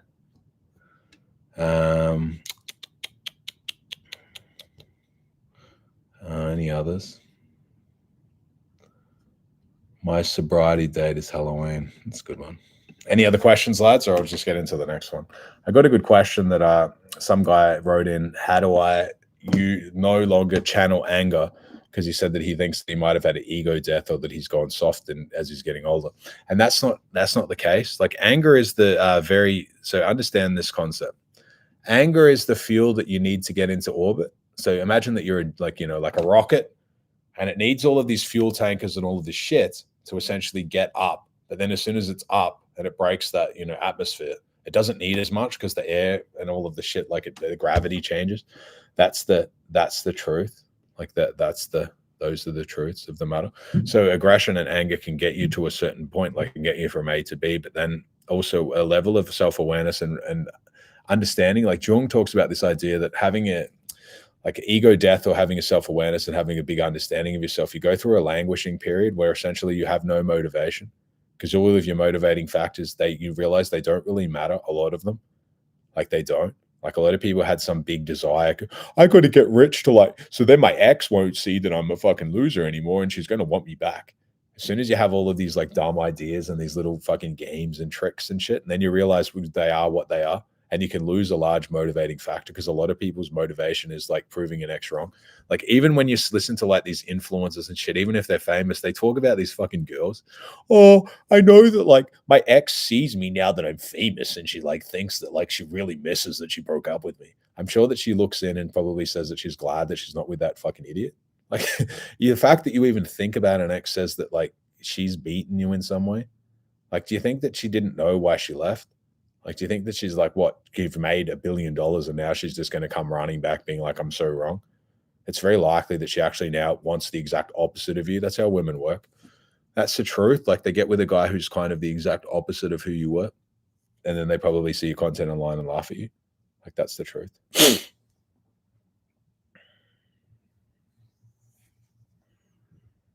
Do you know what about Mike Tyson said about feeling like a bitch because he will never become who he was in his prime? How can I or anyone deal with something similar to this?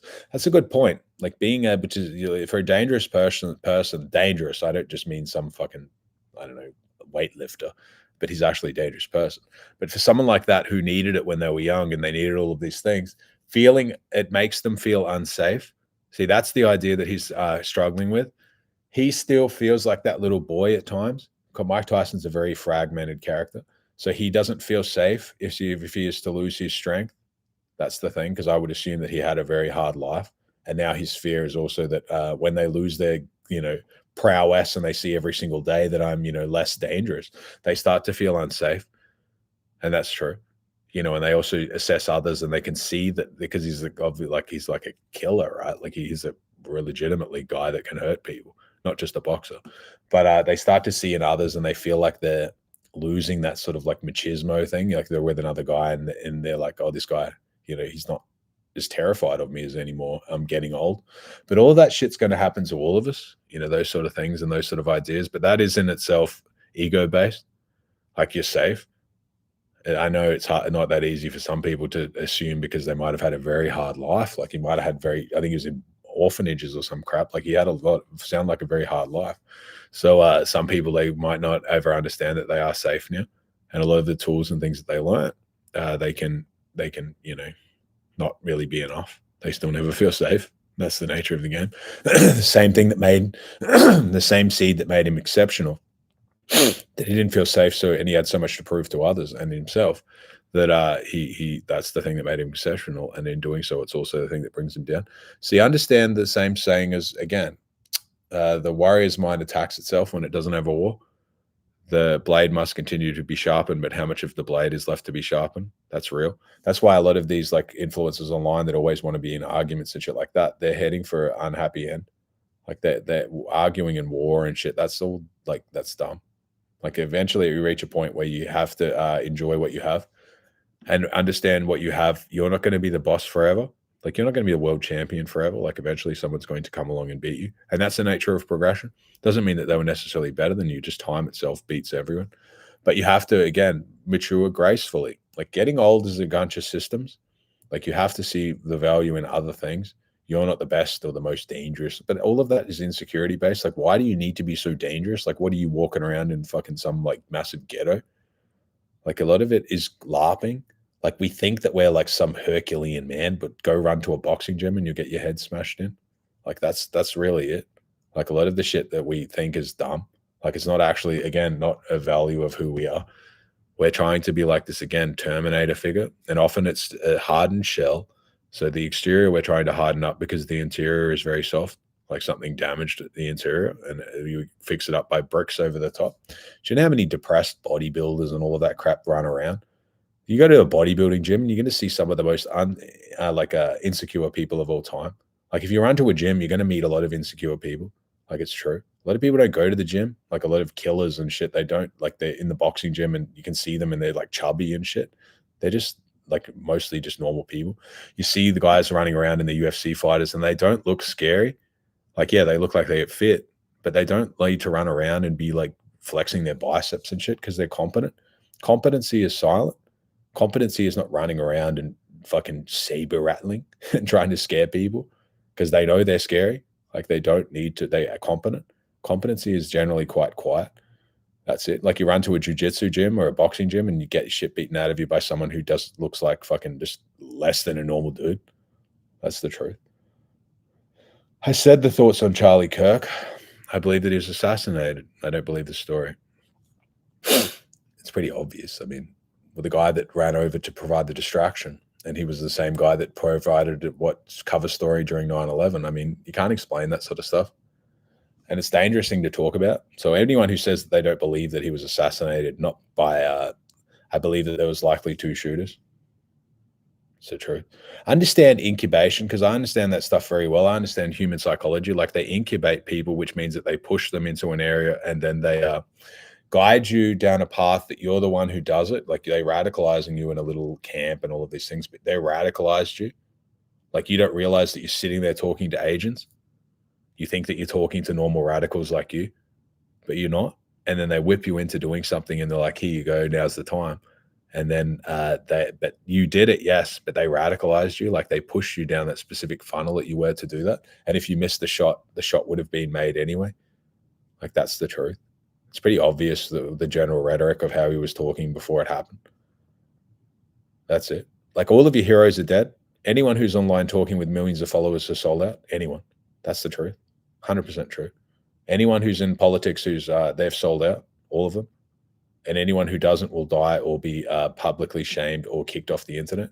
Like, do you really think that you can go viral and have a platform and have a payment processor and have any means to collect money if you're cancelled? Like, for real? You can't. Like, you're fucked. Some guys will jump on and have like all of these contracts of like, I don't know, they'll pay their fucking streaming services and then be like, but I'm cancelled. But their boss is the streaming service provider. How are you cancelled? Like, if you, I don't know, like YouTube guys can have a Kick, Rumble. Who do you think owns all of those platforms? So anyone who has a contract on that has signed a contract to be under them. Do you really think if you were really disrupting the system that they would give you a deal? Or do you think but they have to have a certain amount of people that you see so that your message you still feel like you have a voice? Because then they have these sock puppets so that, and then when you see them, it's a demoralization campaign because eventually they crush your hero. They have all the dirt on your hero, like Kanye's and guys like that probably got videos dildoing himself and shit. They have all this dirt on your heroes, like people you look to, and then they wait until eventually they get to a point and then they squash them in front of you so that you're like, it's a demoralization campaign, but they only let them get up and propagate and speak because you need someone to look at and be like, this guy speaks for me. Otherwise, you will walk around the street and there'll be millions of people and they could eventually walk into parliament. That's true. So you have a person who's essentially there, but they're only there to control you, to keep you under wraps. And that's it. And then when it comes time, they'll squash your hero in front of you and throw them on the ground. And you'll be like, okay, yeah, they were nothing. Fuck, I wasted years walking behind this guy. And all of that is true. They're all the same as like that. I'm not going to say with Tate. I mean, it's not my position to say. We can't verify all of that shit to say, but it is what it is. At a certain level of the game, you can't just speak like completely freely, right? It's too risky. I mean, it's just the nature of progression. I mean, you see like ministers and people that are important getting shot. Imagine someone who's, an influencer. Like, that's the truth of the matter. Anyone can go, like, for real. Anyone can go missing. That's just the nature of the game. It's just the story of life. It's the nature of the game. I don't think Tate's bad. I don't think that he's a bad guy or that he's done bad things. I think he's been very much a net positive for guys. Guys needed a voice of some sort. I think he helped to steer them away from a lot of that red pill retardation that a lot of guys were moving down. He leans into strength, which is very good for guys, but it lacks the emotional, like doesn't teach any of the emotional component at all. And then guys just put a veneer of strength over unregulated emotions. And then they just become very cold and disassociated. They run high level of autism, like the chess stuff and all of this crap is, again, leaning into your logic and autism. Like a lot of chess players, they're very smart, but they don't have very good life, like very good results in life. Being smart is not everything. Being logical is not everything. I mean, I have a device in my pocket that's smarter than all of us, logically. So my trick of getting around that is my creative flair, my imagination. What can I do that a computer can't do? It's the truth. A lot of that shit. Well, strength is good. So you teach the foundation of strength, which is one. But if you don't address the rest of it, this like depression isn't real and anxiety is fake and that's all bullshit. Like, go to a veterans hospital, go somewhere like a cancer ward, and you tell me depression isn't real. Tell me they ain't depressed. Depression ain't real for you, maybe. But if you have autism, also you don't feel all of that shit. Like if you have Asperger's or some other crap, like you're not going to feel the same spectrum that someone else who has like a very healthy mind is going to feel if they have being told that they have leukemia, or they're sitting there and their kid has leukemia and then has it for 2 years and the dad's trying to keep it together and then the kid dies and then he's depressed and people are like, depression isn't real. It's not real. Why are you upset? Just train. Everyone is different. that's the truth of the matter. Like that's the way it is. Someone will look up and be like, but the guys in Gaza aren't depressed and all of these things, but also IQ changes things. Like the smarter that you are within reason, obviously not smart to the autism spectrum, like that again is too fucked up, but smart and also being able to be comfortable. Like time changes things. When you go home from work and you come home and you have 6 hours in peace and now you think about your kid who died, that's different than the guy who's in a war zone and every single minute he's thinking, oh, I'm not safe. Because understand adrenaline and all of cortisol and all of that, they do suppress emotions. Like that's real. A cokehead or a smackhead doesn't have the same emotions either, because the adrenaline suppresses all of that. Like norepinephrine, all of that suppresses all of that. So again, you don't understand on the depth. Like the depth is different. That a lot of the stuff is in the gray. There's no black and white. Like most of the stuff that exists is in the actual gray itself. That's where all the juice is. It's easy to be like yes or no, but most of the things is not like that. Like most of the things of being a man is to exist in the gray, because you don't want to just be this super masculine Terminator man, because a lot of that stuff doesn't work. It's so fucking dumb, like for real. High sugar bad, yeah, I would say so. I mean, it's pretty obvious. Young men act cold villains to seem cool, avoiding emotional openness with women. Destructive, yes, of course. That's really, really true and very bad. Guys exaggerate their dangerousness, and women exaggerate their virtue, like their purity. That's true. But a lot of this like crap, like can't smile in photos and maintaining like this big stare, and I got to look like a hard bastard. And what woman ever has sat there and been like, this guy turns me on, I want to be with a guy who looks like a fucking murderer, and then works a normal job? Like he's not a fucking killer at all. He's not a criminal.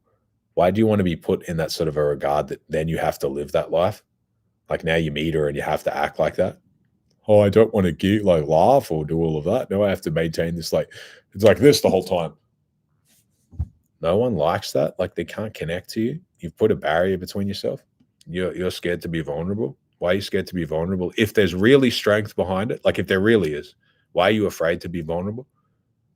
Do you think John Jones is scared to be vulnerable? Why would he be? What the fuck are you going to do to him? Like you're going to laugh at him and he just knock you out? Again, these things is just so foreign to people because they don't understand shit. Like no one's going to run around if you're strong and make fun of you. I think I've seen videos of like John Jones crying and shit. Like no one gives a shit that he does that. He's still the champion, like the best, I would say probably the best fighter in the world. It's the truth. But it's competency based, like this, like lacking emotion and hiding from who you are and all that stuff. There's nothing for women to grab onto because emotion is what gets them wet. Emotions are what get women wet. I'm not talking about the beta male provider, the guy flying girls in a private jets and, you know, dating OF models. That's a provider, likely a beta male provider. I'm talking about the guy who she sits there and fucking rubs herself over. The guy who makes her feel something other than just he's buying me shit. That's it.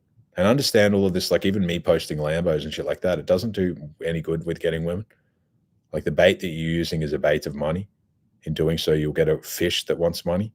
Like, don't you see this sort of logic is completely different and dumb?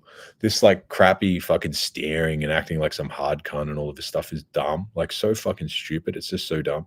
Because again, it's not true. Like we all have emotions and we all want to feel a deep connection with a woman or a friend or a family. And then we do things like close ourselves off as a defense mechanism. Do you think people don't really know that?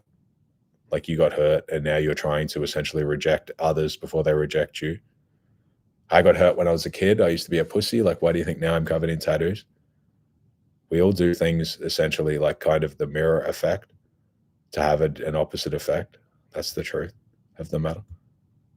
It's just the nature of life. Like a lot of you haven't really figured yourselves out at all. And then you watch influencers again who haven't figured themselves out. And if they didn't have money, would just be nothing. Like there wouldn't be anything because a lot of them are nothing. I'm not saying I don't respect who. Yeah, I actually do respect law enforcement. That's not to say that I'd sit there and would talk to them if I had a problem. I would never call the police. Like, I don't believe in calling the police for me, but I do understand that people need the police and they run a very good thing. I mean, like an old lady gets attacked, she should call the police. People can call the police. Normal people can call the police. But if you've been in that sort of a lifestyle, to call the police is like, it's just not good in my view. But I think normal people can, and normal people can call the police and talk to them and all of that. And I know they have a hard job and they do a lot of good things. It's true. And I know they're going to have a very conflicting job in the future because they're going to be used in a way that I think that they weren't always wanting to be used. Like they're not like, I know that people having to round up people in like UK and things like that and arrest them over tweets, they didn't sign up for that. Like a lot of the guys signed up to be like, oh, I want to protect my community from actual criminals. And then when they see people, they're like, oh, I have to go and serve an arrest warrant for a guy who said he reshared a post that immigrants should leave the country. and now I have to go and arrest him. I know that hurts inside. Like, that is a big period of misalignment. And then others who look in and they're like, this isn't what I signed up for, but I have to do it. Like, that's the nature of the job. I see one group of people who are getting very low, like very like no charges, and it's very they're hurting my people. And then I see another group who are tweeting about things and they're being smashed. And then I would start to see that it's going to be a very difficult job. And that's why I believe a lot of those roles will actually be taken over by immigrants. See, I've told you guys that immigrants will guard you. That's the truth.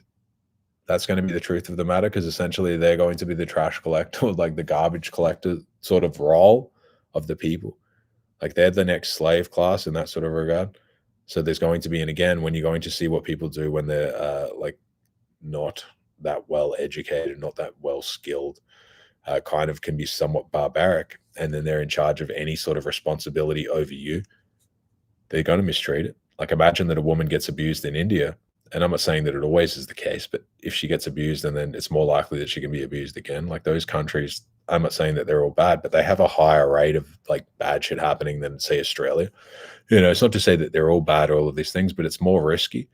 So those things, like, I don't really want, if I could choose, I don't really want certain things in positions where they can manage power over people, because I don't think that they've earned it.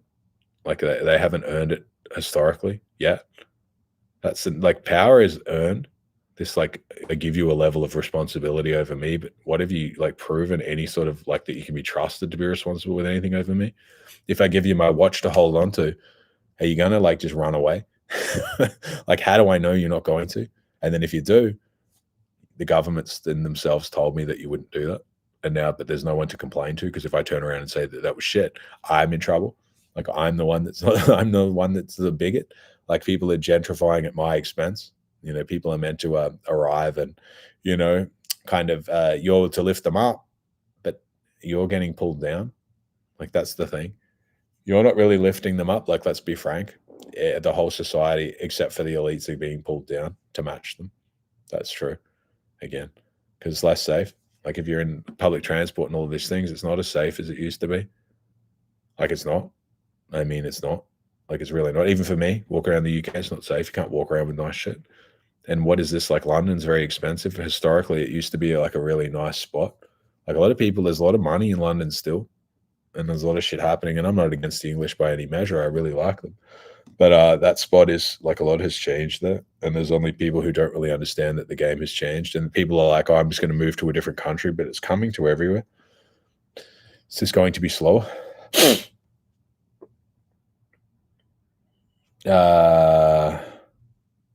Your whole BitTensor. No, but I'm building a better product than BitTensor, actually. My product will be better than BitTensor when it's released. I'll have my own chain, possibly. We'll see how it goes. But it's actually being developed right now.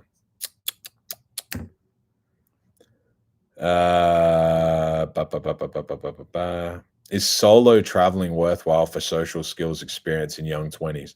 Solo traveling is mostly a meme. Like, travel is fucking a meme. I hope you know that. Like, travel is not far off your, like, traveling like some travel thought, like a chick. A lot of people, if they're honest with themselves, they travel because they feel like a nobody in their hometown. And when they travel, they like feel like this is exciting for some reason. Like, it's new. I can rebrand. I can be anyone I want when I travel. A lot of guys come to Dubai and they have some fucking story. They're a loser, and they're a loser today, but they come here and they act like they're not for some reason. Like, something's changed just because they arrived here. They're completely different. No one knows who you are in your home city. Then you shouldn't travel at all. Like, you really shouldn't. You should have roots somewhere. Roots are masculine. Like, you know, like, the masculine endeavor is to have roots in the ground somewhere. Like, you're planted somewhere. Doesn't mean that maybe you're not like the king of your city or all of these things, but people know that you exist. Like, people know that you're around. You know, there's something happening in the area. Like, you have a place to go. People know you somewhere. People know of you. When you have kids and son, you can have a name in the city. It means something. It doesn't mean to mean a lot. Maybe it doesn't mean much, but maybe in like your football club or something local, like you used to play, they just know people. Versus, I'm a traveler. I'm a digital nomad. That shit is fucking stupid. Like, really? Unless you're traveling specifically for, like, you know, you got shit sorted out already and you're traveling for tax purposes and stuff like that, then it can make some sense. But a lot of that stuff, to be interesting, and like, you're not going to find anything that matters. Like guys travel to Warsaw and places like that, and you're a foreigner, you're only going to be with the chicks that are the welcoming crew, like the welcoming wagon on Tinder. Do you know how many guys I know that go for the same girls and think that they've landed some chick, and then it's just the girl that like every guy has literally ever had? You're not going to know any of the shit to avoid. You're not going to be anyone unless you stay in an area. Like you're that foreigner, you know, you're like, you're not the best girls are going to avoid you because you don't live there. You're not from there. You're not going to be there. They're not stupid. They're not going to just like fuck you and then you just disappear. So you're only going to get the girls who bang foreigners. And girls who bang foreigners mostly are the lower value chicks from the area. Like you go to Romania, a lot of the Romanian chicks, some of them won't fuck foreigners, or it's going to be a lot harder to fuck them. They're only the ones who are the lower end ones will just bang foreigners. You go to Poland's the same. You go to Germany's the same. Oh, no, Germany's not the same. But a lot of those like nationalistic places, Russia will be the same, Belarus, Ukraine, not as much now because of the war. But you're not going to get the best of anything there, and no one knows who you are. And again, you're going to fall into the pitfalls. You're not even going to know the cool places to hang out.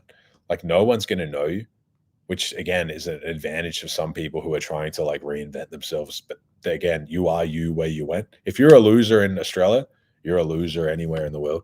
Like it's true. If you're again like losers in the US and then they think they can run to fucking Japan or something like that and not be a loser, you're still a loser. You just don't know. Like everyone knows that you're a loser, except they just don't tell you. That's the truth of the matter. Like because they're more like polite, but they still know that you're a loser. Like it's pretty obvious. A lot of that shit. Like guys think that they run around I don't know, Bangkok or fucking Thailand or Bali or all of this, and they're suddenly a different person, but you're exactly the same person. You're just coping. What's the best emotional source of fuel to use when working on alignment with core beliefs? The best alignment fuel is empathy. I've said this a million times. Empathy, not just for yourself, not just for others, but for yourself as well. Empathy, empathy, empathy, empathy. Empathy comes at the back of understanding.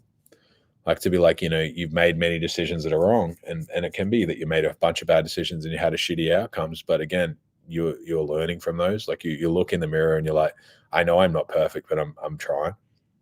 You know, I'm trying to move forward, and I'm going to make better decisions in the future. You know, if you have a gambling addiction and then you hit the casino and then you leave and you're like, fuck, I'm completely over this. Like I'm completely destroyed. Like, why did I do this to myself?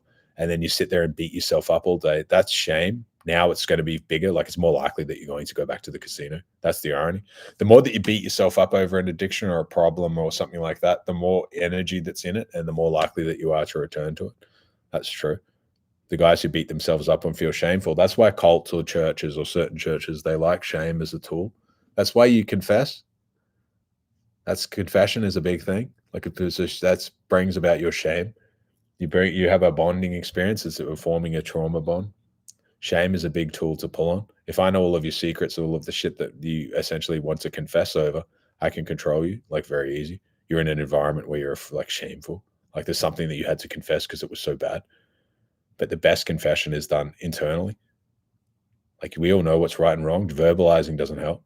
Like you sit there and maybe you do it in your private room, or your best thing is to write it down and tear it up.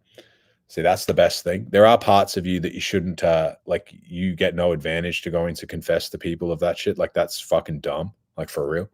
That shit is stupid. Like confessing and I got to kneel and confess before some fucking priest. What gives him right over you? He's not God. He's not above you in any fucking way. He's a man. Just a man. That's all. That's all it is. Like it's just you're confessing to another man as though he's above you in some way. It's not true. That's not the case. And not only that, it's detrimental. Your best confession is to be written and then ripped up. Like you write down something that happened that you weren't happy with and you visualize it and then you tear it up and you let it go. Because again, but it only matters if you're to learn from it, like and actually implement. Like you have something that happens. Maybe you cheat on your girl.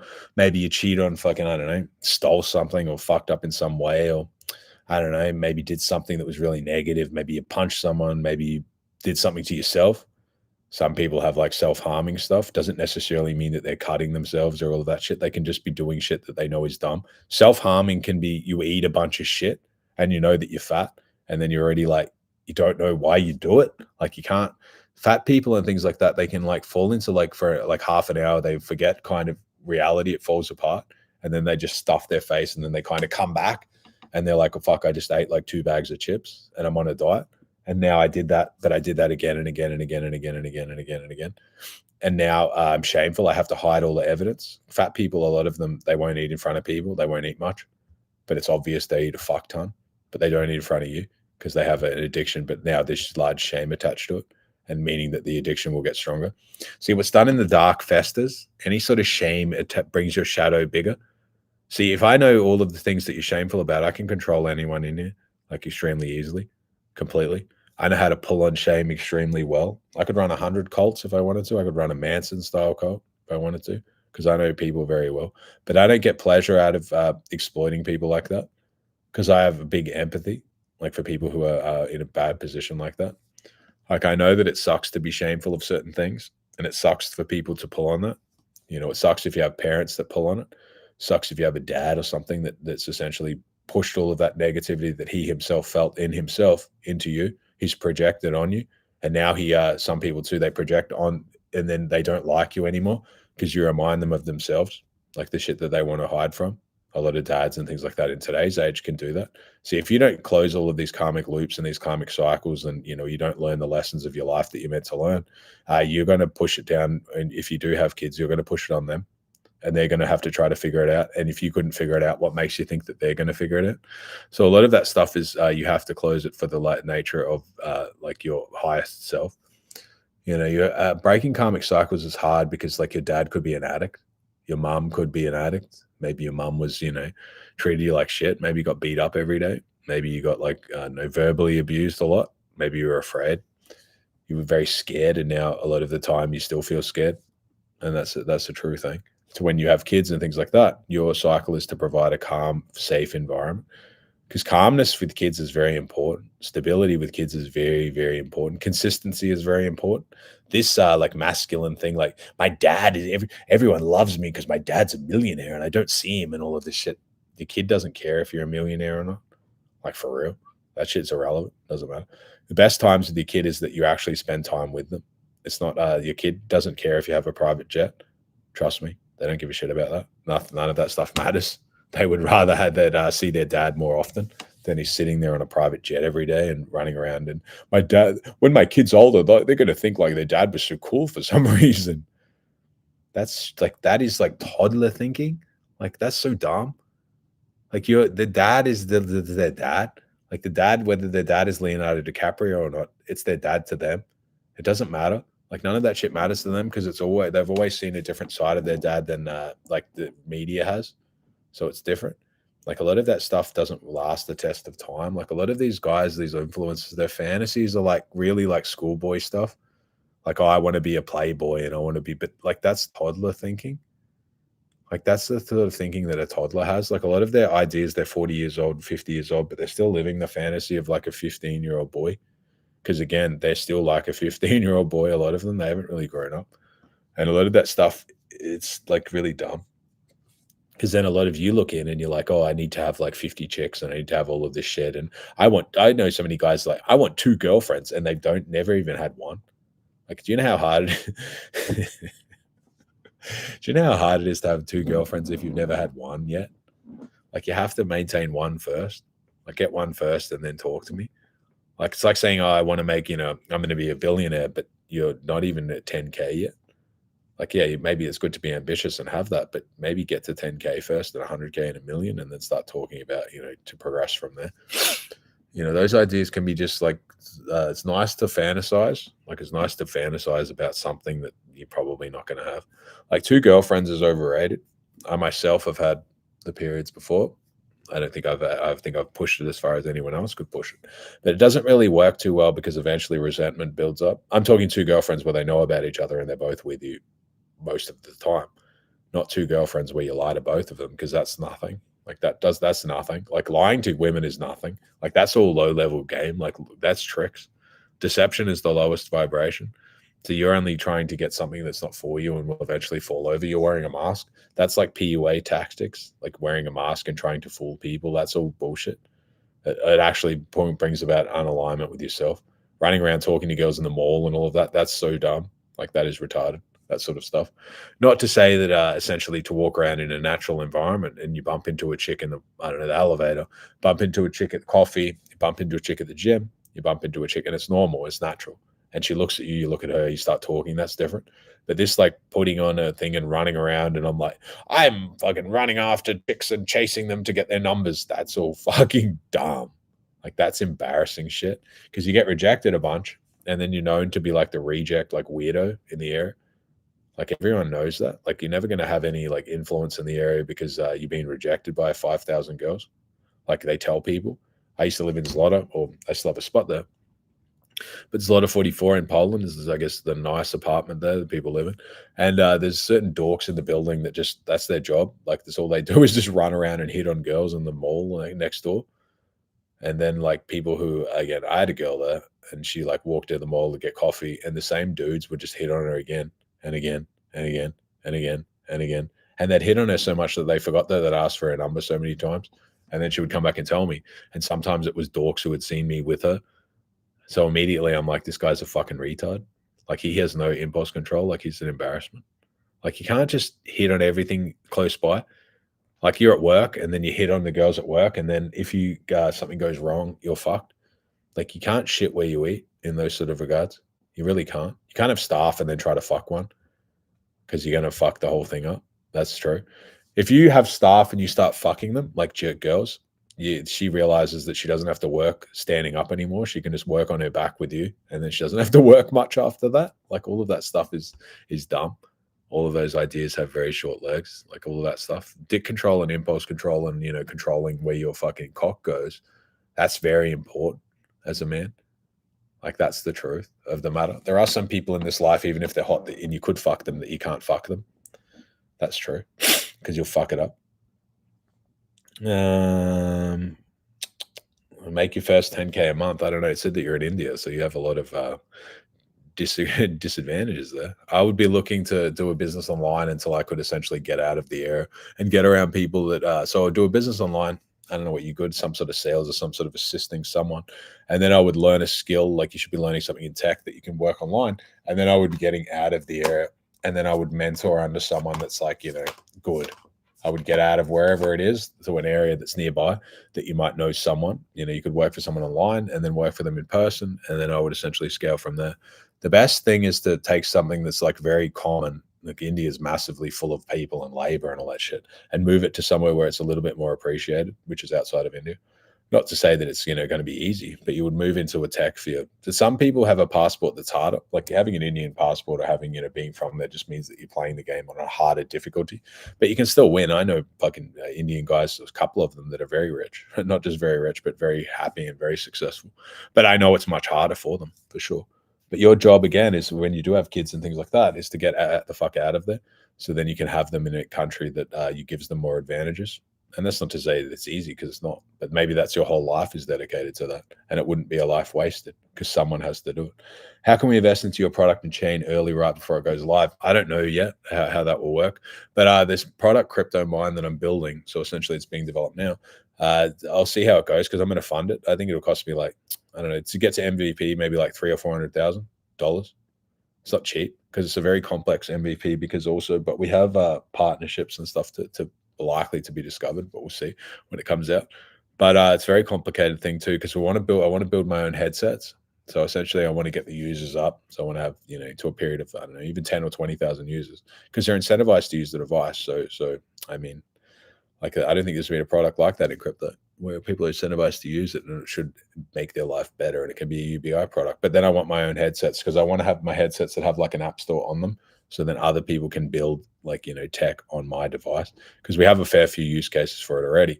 One's very interesting use case and it'll be something that comes about. It's very early in that specific sector, but I think that, I don't know, 2030, I think it's a chance that I don't want to speculate. It's better than BitTensor.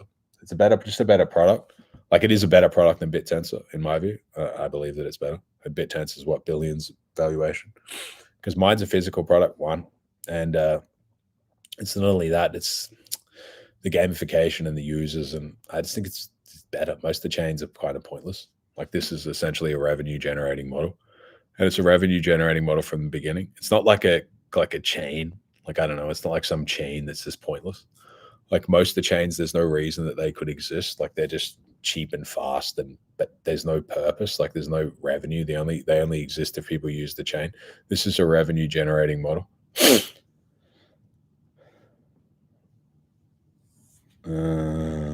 What is Jeff Bezos doing?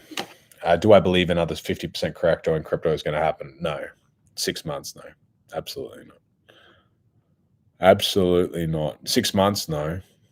And 50% no. Although a correction can happen, maybe like, 20% or something like that. It depends what you hold, but I don't believe that, these 50% drops are kind of done, right? Kind of fucking done. All right, I can ask a couple more.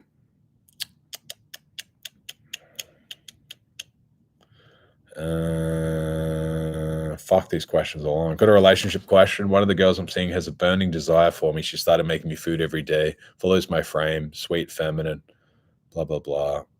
But the thing I don't like is she was a party girl years back and was abused. If it wasn't for that, I would definitely consider her as an option to have children in the future. She's my favorite girl from all the women I'm currently meeting. Do you believe I'm looking at the negatives instead of considering what would you do in this situation? See, I don't. I'm different. Like, I'm different because I know, like, if we're honest with ourselves, a lot of us were fucking losers at 18, like 19, 20.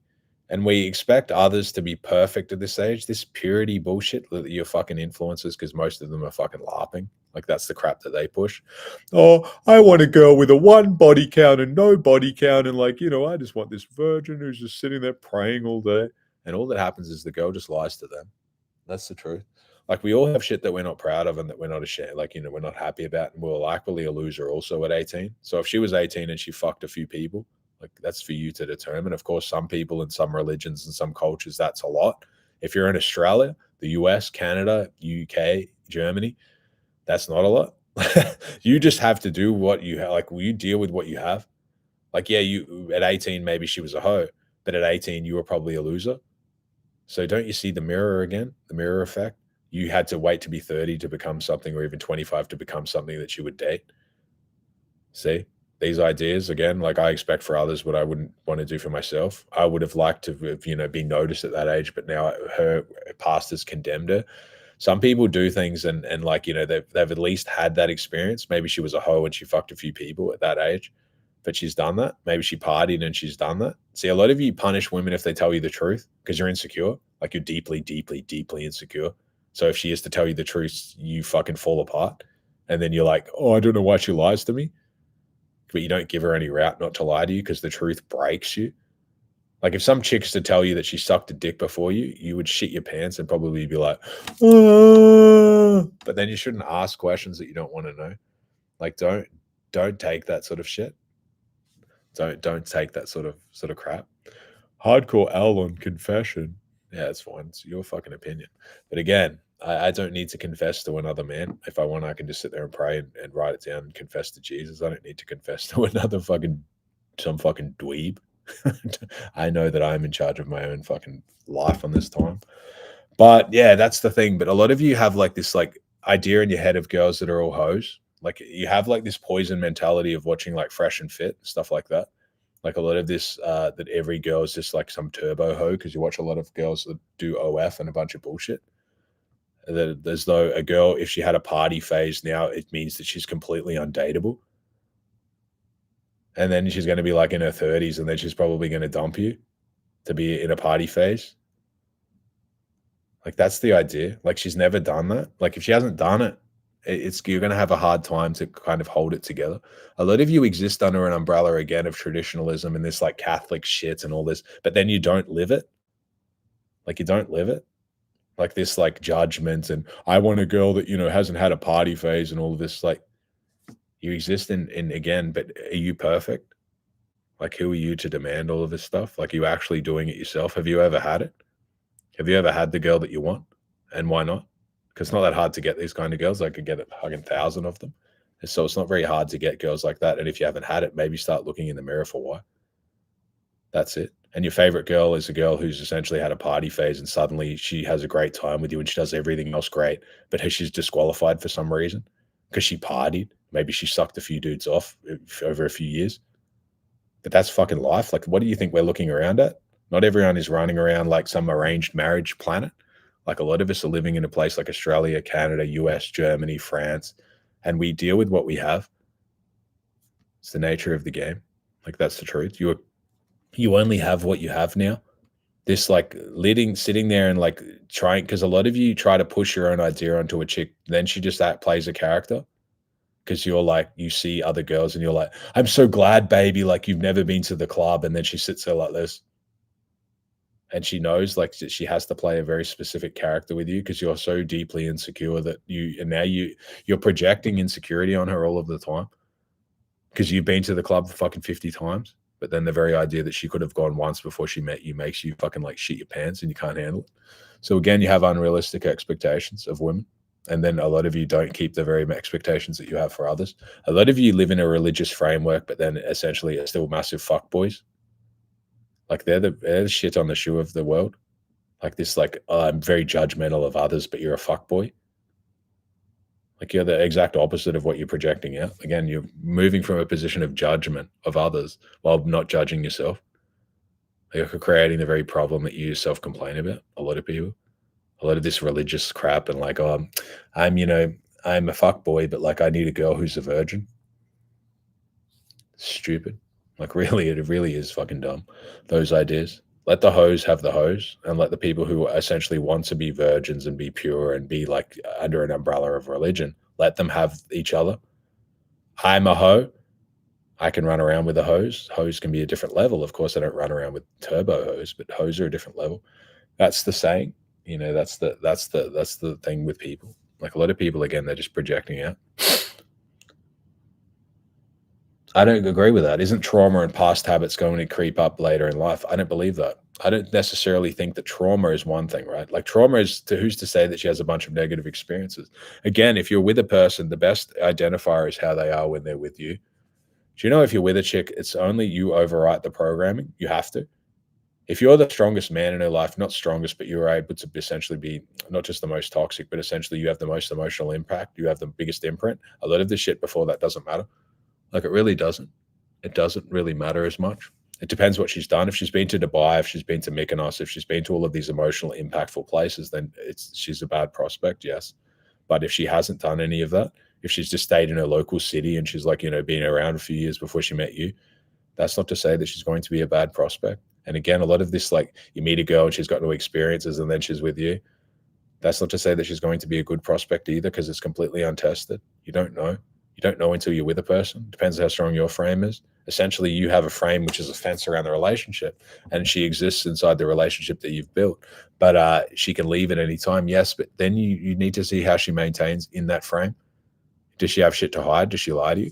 Would she show you her phone if you asked for it? She's sitting on texting, and you're like, "Baby, show me your phone," and then she said no. She said you're insecure, you're jealous, you're whatever. Well, then your relationship is dead because there's something to hide on the phone. One thing, but again, a lot of this like red pill crap is bullshit. Like this, like girls have fucked two dudes and that means that now they're undateable and all of this stuff. And a lot of that stuff, like they're red pill guys. Like point me one guy who has a girl that you would want. I've hung out with most of them, and most of them are fucking losers. Like for real. Like I don't know any. If they have a girl at all, it's some OF thought who just is around them to get attention for herself, for her OF. Like none of them have what you want. So then you sit there and be like, you take on their mentality. The one I remember I watched Fresh and Fit, there was some Donovan Sharp there with some fucking whale, and she was old as shit. The other dude on there is with an old woman as well. Like, let's be fucking honest then. Let's get real. Like, again, they're happy to talk, but then when it comes back to them, they don't want to talk anymore. That's it. Like, what do you have to give you the podium to speak? Like, why are you allowed to speak on a matter that you yourself have not mastered? Like, why are you taking information in of others who don't have what you want? I have fucking 100 girls. I can message 10 right now who would crawl up the stairwell to come to see me. Like, you don't understand that having that sort of like power is different than to just sit there and fucking just yap online and bench a bunch of crap. But again, I don't sit there from a position of judgment. A lot of you exist in a position of judgment while it's being terrified of being judged as you are. See? A lot of you live with a chick or have her around, but you lie to her and live in a deception frame. And then if she's to tell you the truth, you judge her harshly, but then you lie to her a lot. So the truth is again, baptizes everything. This like a Catholic shit and all of this. You're not a religious man if you're a liar. Like if you lie about anything, you're not religious. Like this shit's all a LARP and all an act. And that's what annoys me the most. This like judgmental frame of others, but then the self is very non-critical. Like everything that should exist is an umbrella of truth. If you don't have a traditional relationship or a traditional life, don't talk to me about religion. Like that's it. Because you're a LARPer. Like you're LARPing. You're not a reflection of what it is that you preach to others. So again, that's the lowest form. Everyone wants to be have the umbrella of a chick who's essentially stuck under that framework. Because a lot of you, if you're honest, you dream that the Bible will set the frame in your relationship because you're afraid to do it yourself. Like that's fucking genuinely true. A lot of you and the people in that regard, they fantasize that they're going to get a chick who's God-fearing because they themselves are too pussy to put the girl into line. And they fantasize every day that this chick's going to abide by the rules that God has pushed down. But it's for you to enforce them. See, those are saying women have a connection to the lattice via the man in her life. That's true. The conscience of a woman is very different to one of a man, if it even exists. So a lot of these things are completely different. Like I know a lot of people, they want to push girls into certain religions because then the religion sets the framework.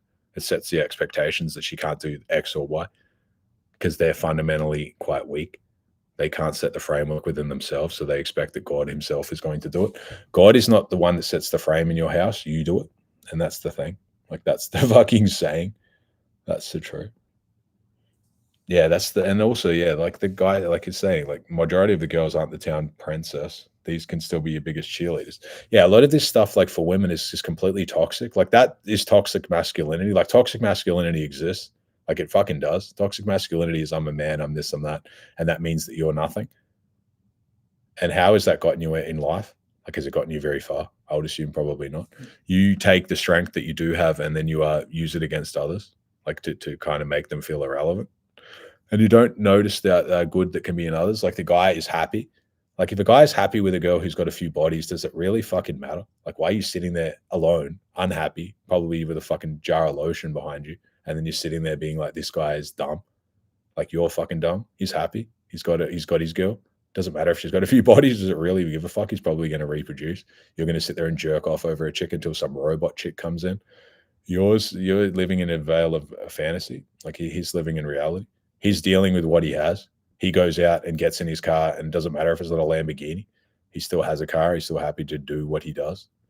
Happiness changes things. You know, that's the regard. Like a lot of us, if we're to look in the mirror, also we're exactly where we're meant to be. Like this, like expectations of others, and we need a virgin. Are you a virgin? Again, these ideas are so foreign because so many dorks online just talk complete garbage. But these ideas are, I want for others what I'm not myself.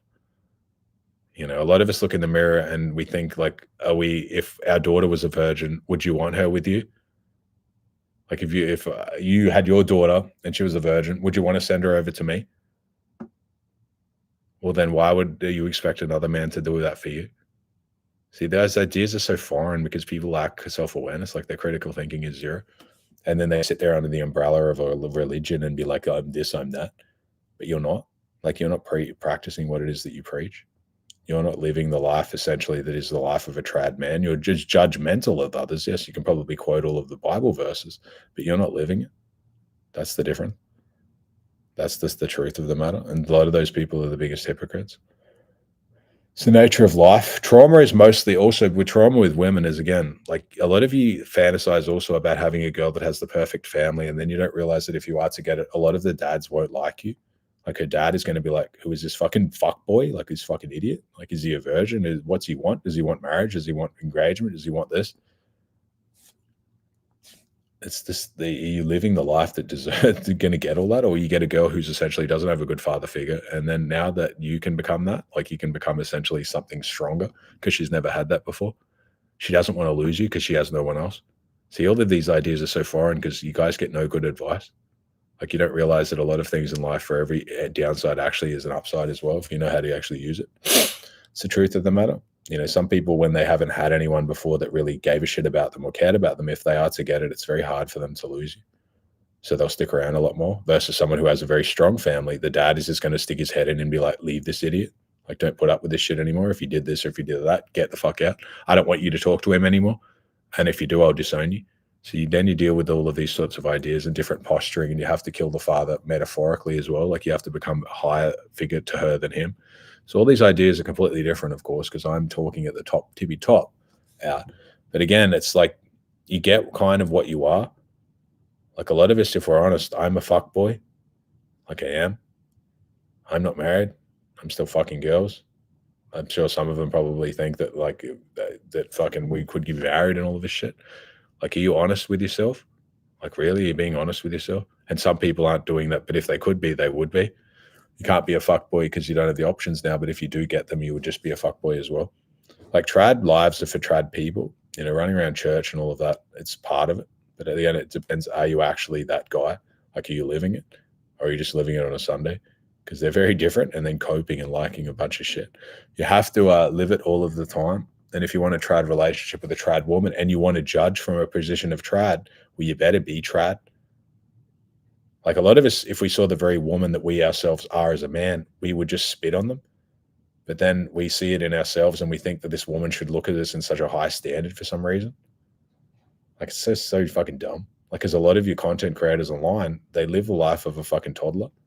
Like, they run around and they're judgmental of others and they're like, but body count doesn't matter on a man. I've fucked 5,000 girls. And like, of course it matters. It's so obvious. Like, the more girls, and even for guys, that I know these idiots jump on and it's nice to laugh and fantasize about this stuff. But if you've been with 500 girls, it's going to be a lot harder to get into a relationship. Like, it's pretty obvious. You're used to new pussy. You're used to excitement. You're not used to being in a relationship that actually is work. Relationships are work. Being with a new girl every week is not work because it's still exciting. She gets a little bit annoying and then you're out. She needs to be pulled into line and you're out. See, these days are different. You've been eating sugar all day for the last 2 years or 10 years or 20 years because it's exciting. And now suddenly you jump down and you're going to smash into some meat and potatoes and some steaks because that's what consistent life is, like a consistent relationship, marriage, all of that shit is like long term. It's not exciting anymore. Like, you're building something, there's expectations, there's responsibility. Responsibility, because people have pea-sized shoulders, breaks them. It's not fun. Fucking a chick isn't as fun for the 100th time as it is for the first. Like, these ideas are so foreign because people don't get them. Like bonding and issues around bonding is both sides. Like, if you fucked a zillion people, like, what did people learn from, what, King Solomon or whatever, where he had the zillion chicks and it kind of fucked up his reign? Yeah, that's the thing. And lust also, like, lust is the first step down Dante's Inferno. Like, that's pretty obvious. Lust is the entry because it's through women. It's through like the fucking snake, the Adam and Eve story. It's the truth. Like the saying, why did you listen to your woman? Like, why not what God's pissed off and he's like, says straight away, he's like, why did you listen to her? That's the nature of the game. Like with women, they can lead you astray. It's true. But again, like the saying goes, you have to be the man that essentially is what it is that you want. Like a lot of these, like, again, dorks online, these like red pill creators or these talkers, they don't have fucking the result to ask for that. Like, you want a trad girl, you want a girl who's like a God-fearing girl and all of these things. And then what? You just want to shake her up and then throw her back on the street. Or you're actually going to marry her and keep her because that's what she probably wants. So that's the thing that's the idea of like, that's the idea that's so foreign to a lot of you guys. Like a lot of you want what you're not. Like this guy talks about banging a chick that's banged a few dudes and you'll be like laughing at him or something because you watch some like what Tate content and he said that she's a hoe because she's had a few bodies. And then you just get a girl that lies to you. A lot of you think that you're in another country and some chick's in another country and she's like, oh no, I didn't go out. I went home and I just missed you all day. And then you sit there and you're like, I've got her obsessed. And she just does shit and just lies to you about it because she knows you can't handle anything. Like you've created a vision in your own head that it isn't her. Like you've projected all of your own insecurities and inadequacies in your vision on her, but it's not her. You're seeing only what you want to see. You're not seeing her as you are, as she is also. So she doesn't feel any deep connection with you because she knows that if you are to know her entirely, you'll leave or you'll spurg out. And in doing so, a lot of you also only show a fake version of yourselves to her. And then you don't feel any deep connection because she doesn't really know you. Like a lot of you are terribly insecure, like deeply. There's deep insecurities in there or incongruencies or other things that you don't want to talk about because you think if other people would know them that they wouldn't want to talk to you anymore. And that's why you won't have a deep connection until you can essentially own those. Some of you have skeletons in the closet that will always own you. Some guys I know, like fucking, I used to go to, I don't know, techno clubs or shit like that. There's a lot of gay people in those environments, and they take a ton of drugs and things like that to hide that they like in those moments they can kind of do what they want to do, be like fluid and shit like that. But their gay shit will always own them. You know, they're like bi, or they'd fucking, I don't know, have like a bit unusual ideas that are different, and they'll always be that way. And again, it's best that they just own who they are. You know, I know people sit there and they'll, because again, judgment is again, it's easy to judge. Like judgment's the lowest, like very low form. It's not for you as human to judge others. It's one thing to be like, this person's done things that I myself would never do and I won't associate with them. But to sit there and like, you know, think that, again, like think poorly of them is the same reason that, again, those same people are shameful and they won't actually integrate entirely. Like their strengths can be their individualization. You know, that's what the Jung concept, where it's that you are the individual. It's true. And then again, what you hide from, again, just controls you, because other people can see it. And you know that other people can see certain things about yourself that you want to hide, and you don't have any deep connection with people. And those sort of people end up having to run away from different people, and they build little friendship circles, and then it blows up, and they have a bunch of murky crap around them all of the time. How do you reconcile this fallacy of selling the image of being a highly successful social media guy while having hardly any views? Well, you shouldn't be selling any fallacies. That's the nature of life. Or are you talking about me? I mean, I don't know. I guess everything's relative, right? I have 40 people on here. Some people have one, some people have 40,000. It's just the nature of life. Again, I don't ever stand there and say that I'm super famous, or nor would I want to be. I could easily pay marketing. I could pay promotion. I mean, I have unlimited money. If I wanted to do all of that, I could do it. But again, it's the same thing, right? Like, it's like saying, who's to talk if you have only 10 views and Mr. Beast gets 10 million? You know, does Mr. Beast mean that his what he's saying is more valuable than what you're saying? I think it's more like monetized and more viewable, but what you're saying could be, you know, still intelligent things. So that's the saying. If you're saying it about me, I mean, I don't know why you would be watching a stream just to talk shit. Sounds like a faggot move. But that's your behavior, and that's the thing. I agree. People should stick to their own standard type. I've never traveled yet. No party phase. Never been to the club. How do I find true love? It's a good question. I assume that you're a chick, right? I don't know why it would be not a chick on that question. But yeah, I mean, I think it's a good thing. But you also, I understand that it's very hard for women to find a guy because you invest a lot. Like if you're a chick that's kind of a virgin, or you got a very low body count, you trust a lot. Like you trust a guy a lot that you go with. And if he's bullshitting to you, he's going to shake you up like that can of Coke and then push you off to the next guy. And it's going to blow up in the next guy's face. Because essentially, if you are to get a girl with a low body count and then fool her, and you don't want anything long term, and you kind of act like you do, it fucks them up a lot. And again, you give it to the next man that essentially has to take over from there. So you shit the well up. You're shitting the whole world up under such an idea, because we don't like it. Like we don't like it when it comes to us. You meet a chick and you're like, fucking hell, like why am I dealing with all of this crap from the past? Or like, why is she like got these like hardened? Why is her heart so hardened now? Like, why is she? Like, why does she just assume that I'm lying to her all of the time? And then we forget that essentially we've probably done that to girls and pushed them out on the street, fucked up. And then essentially, you know, we're creating the very problem that ourselves don't like. That's the thing. And that's the saying. But yeah, you just keep your fucking like the logic, you know, like you keep your like values, your morality, your like virtue. And then you just wait to essentially find the guy. But I know that you invest, like women risk a lot. Like it's the nature of the game. Like women do risk a lot. A lot of guys as well, a lot of guys even here, they'll think that if they had the right girl that they would just be perfect forever. And they don't realize that it's always like temptation exists all of the time, especially if it's for a long time. I would think too, women have to think longer term than men, yes, but I wouldn't be putting so many expectations on it where essentially you're together and you just think that you're going to be together forever. I would just let things unfold naturally. But I would be careful to not be in the clubs and shit like that if I was a chick.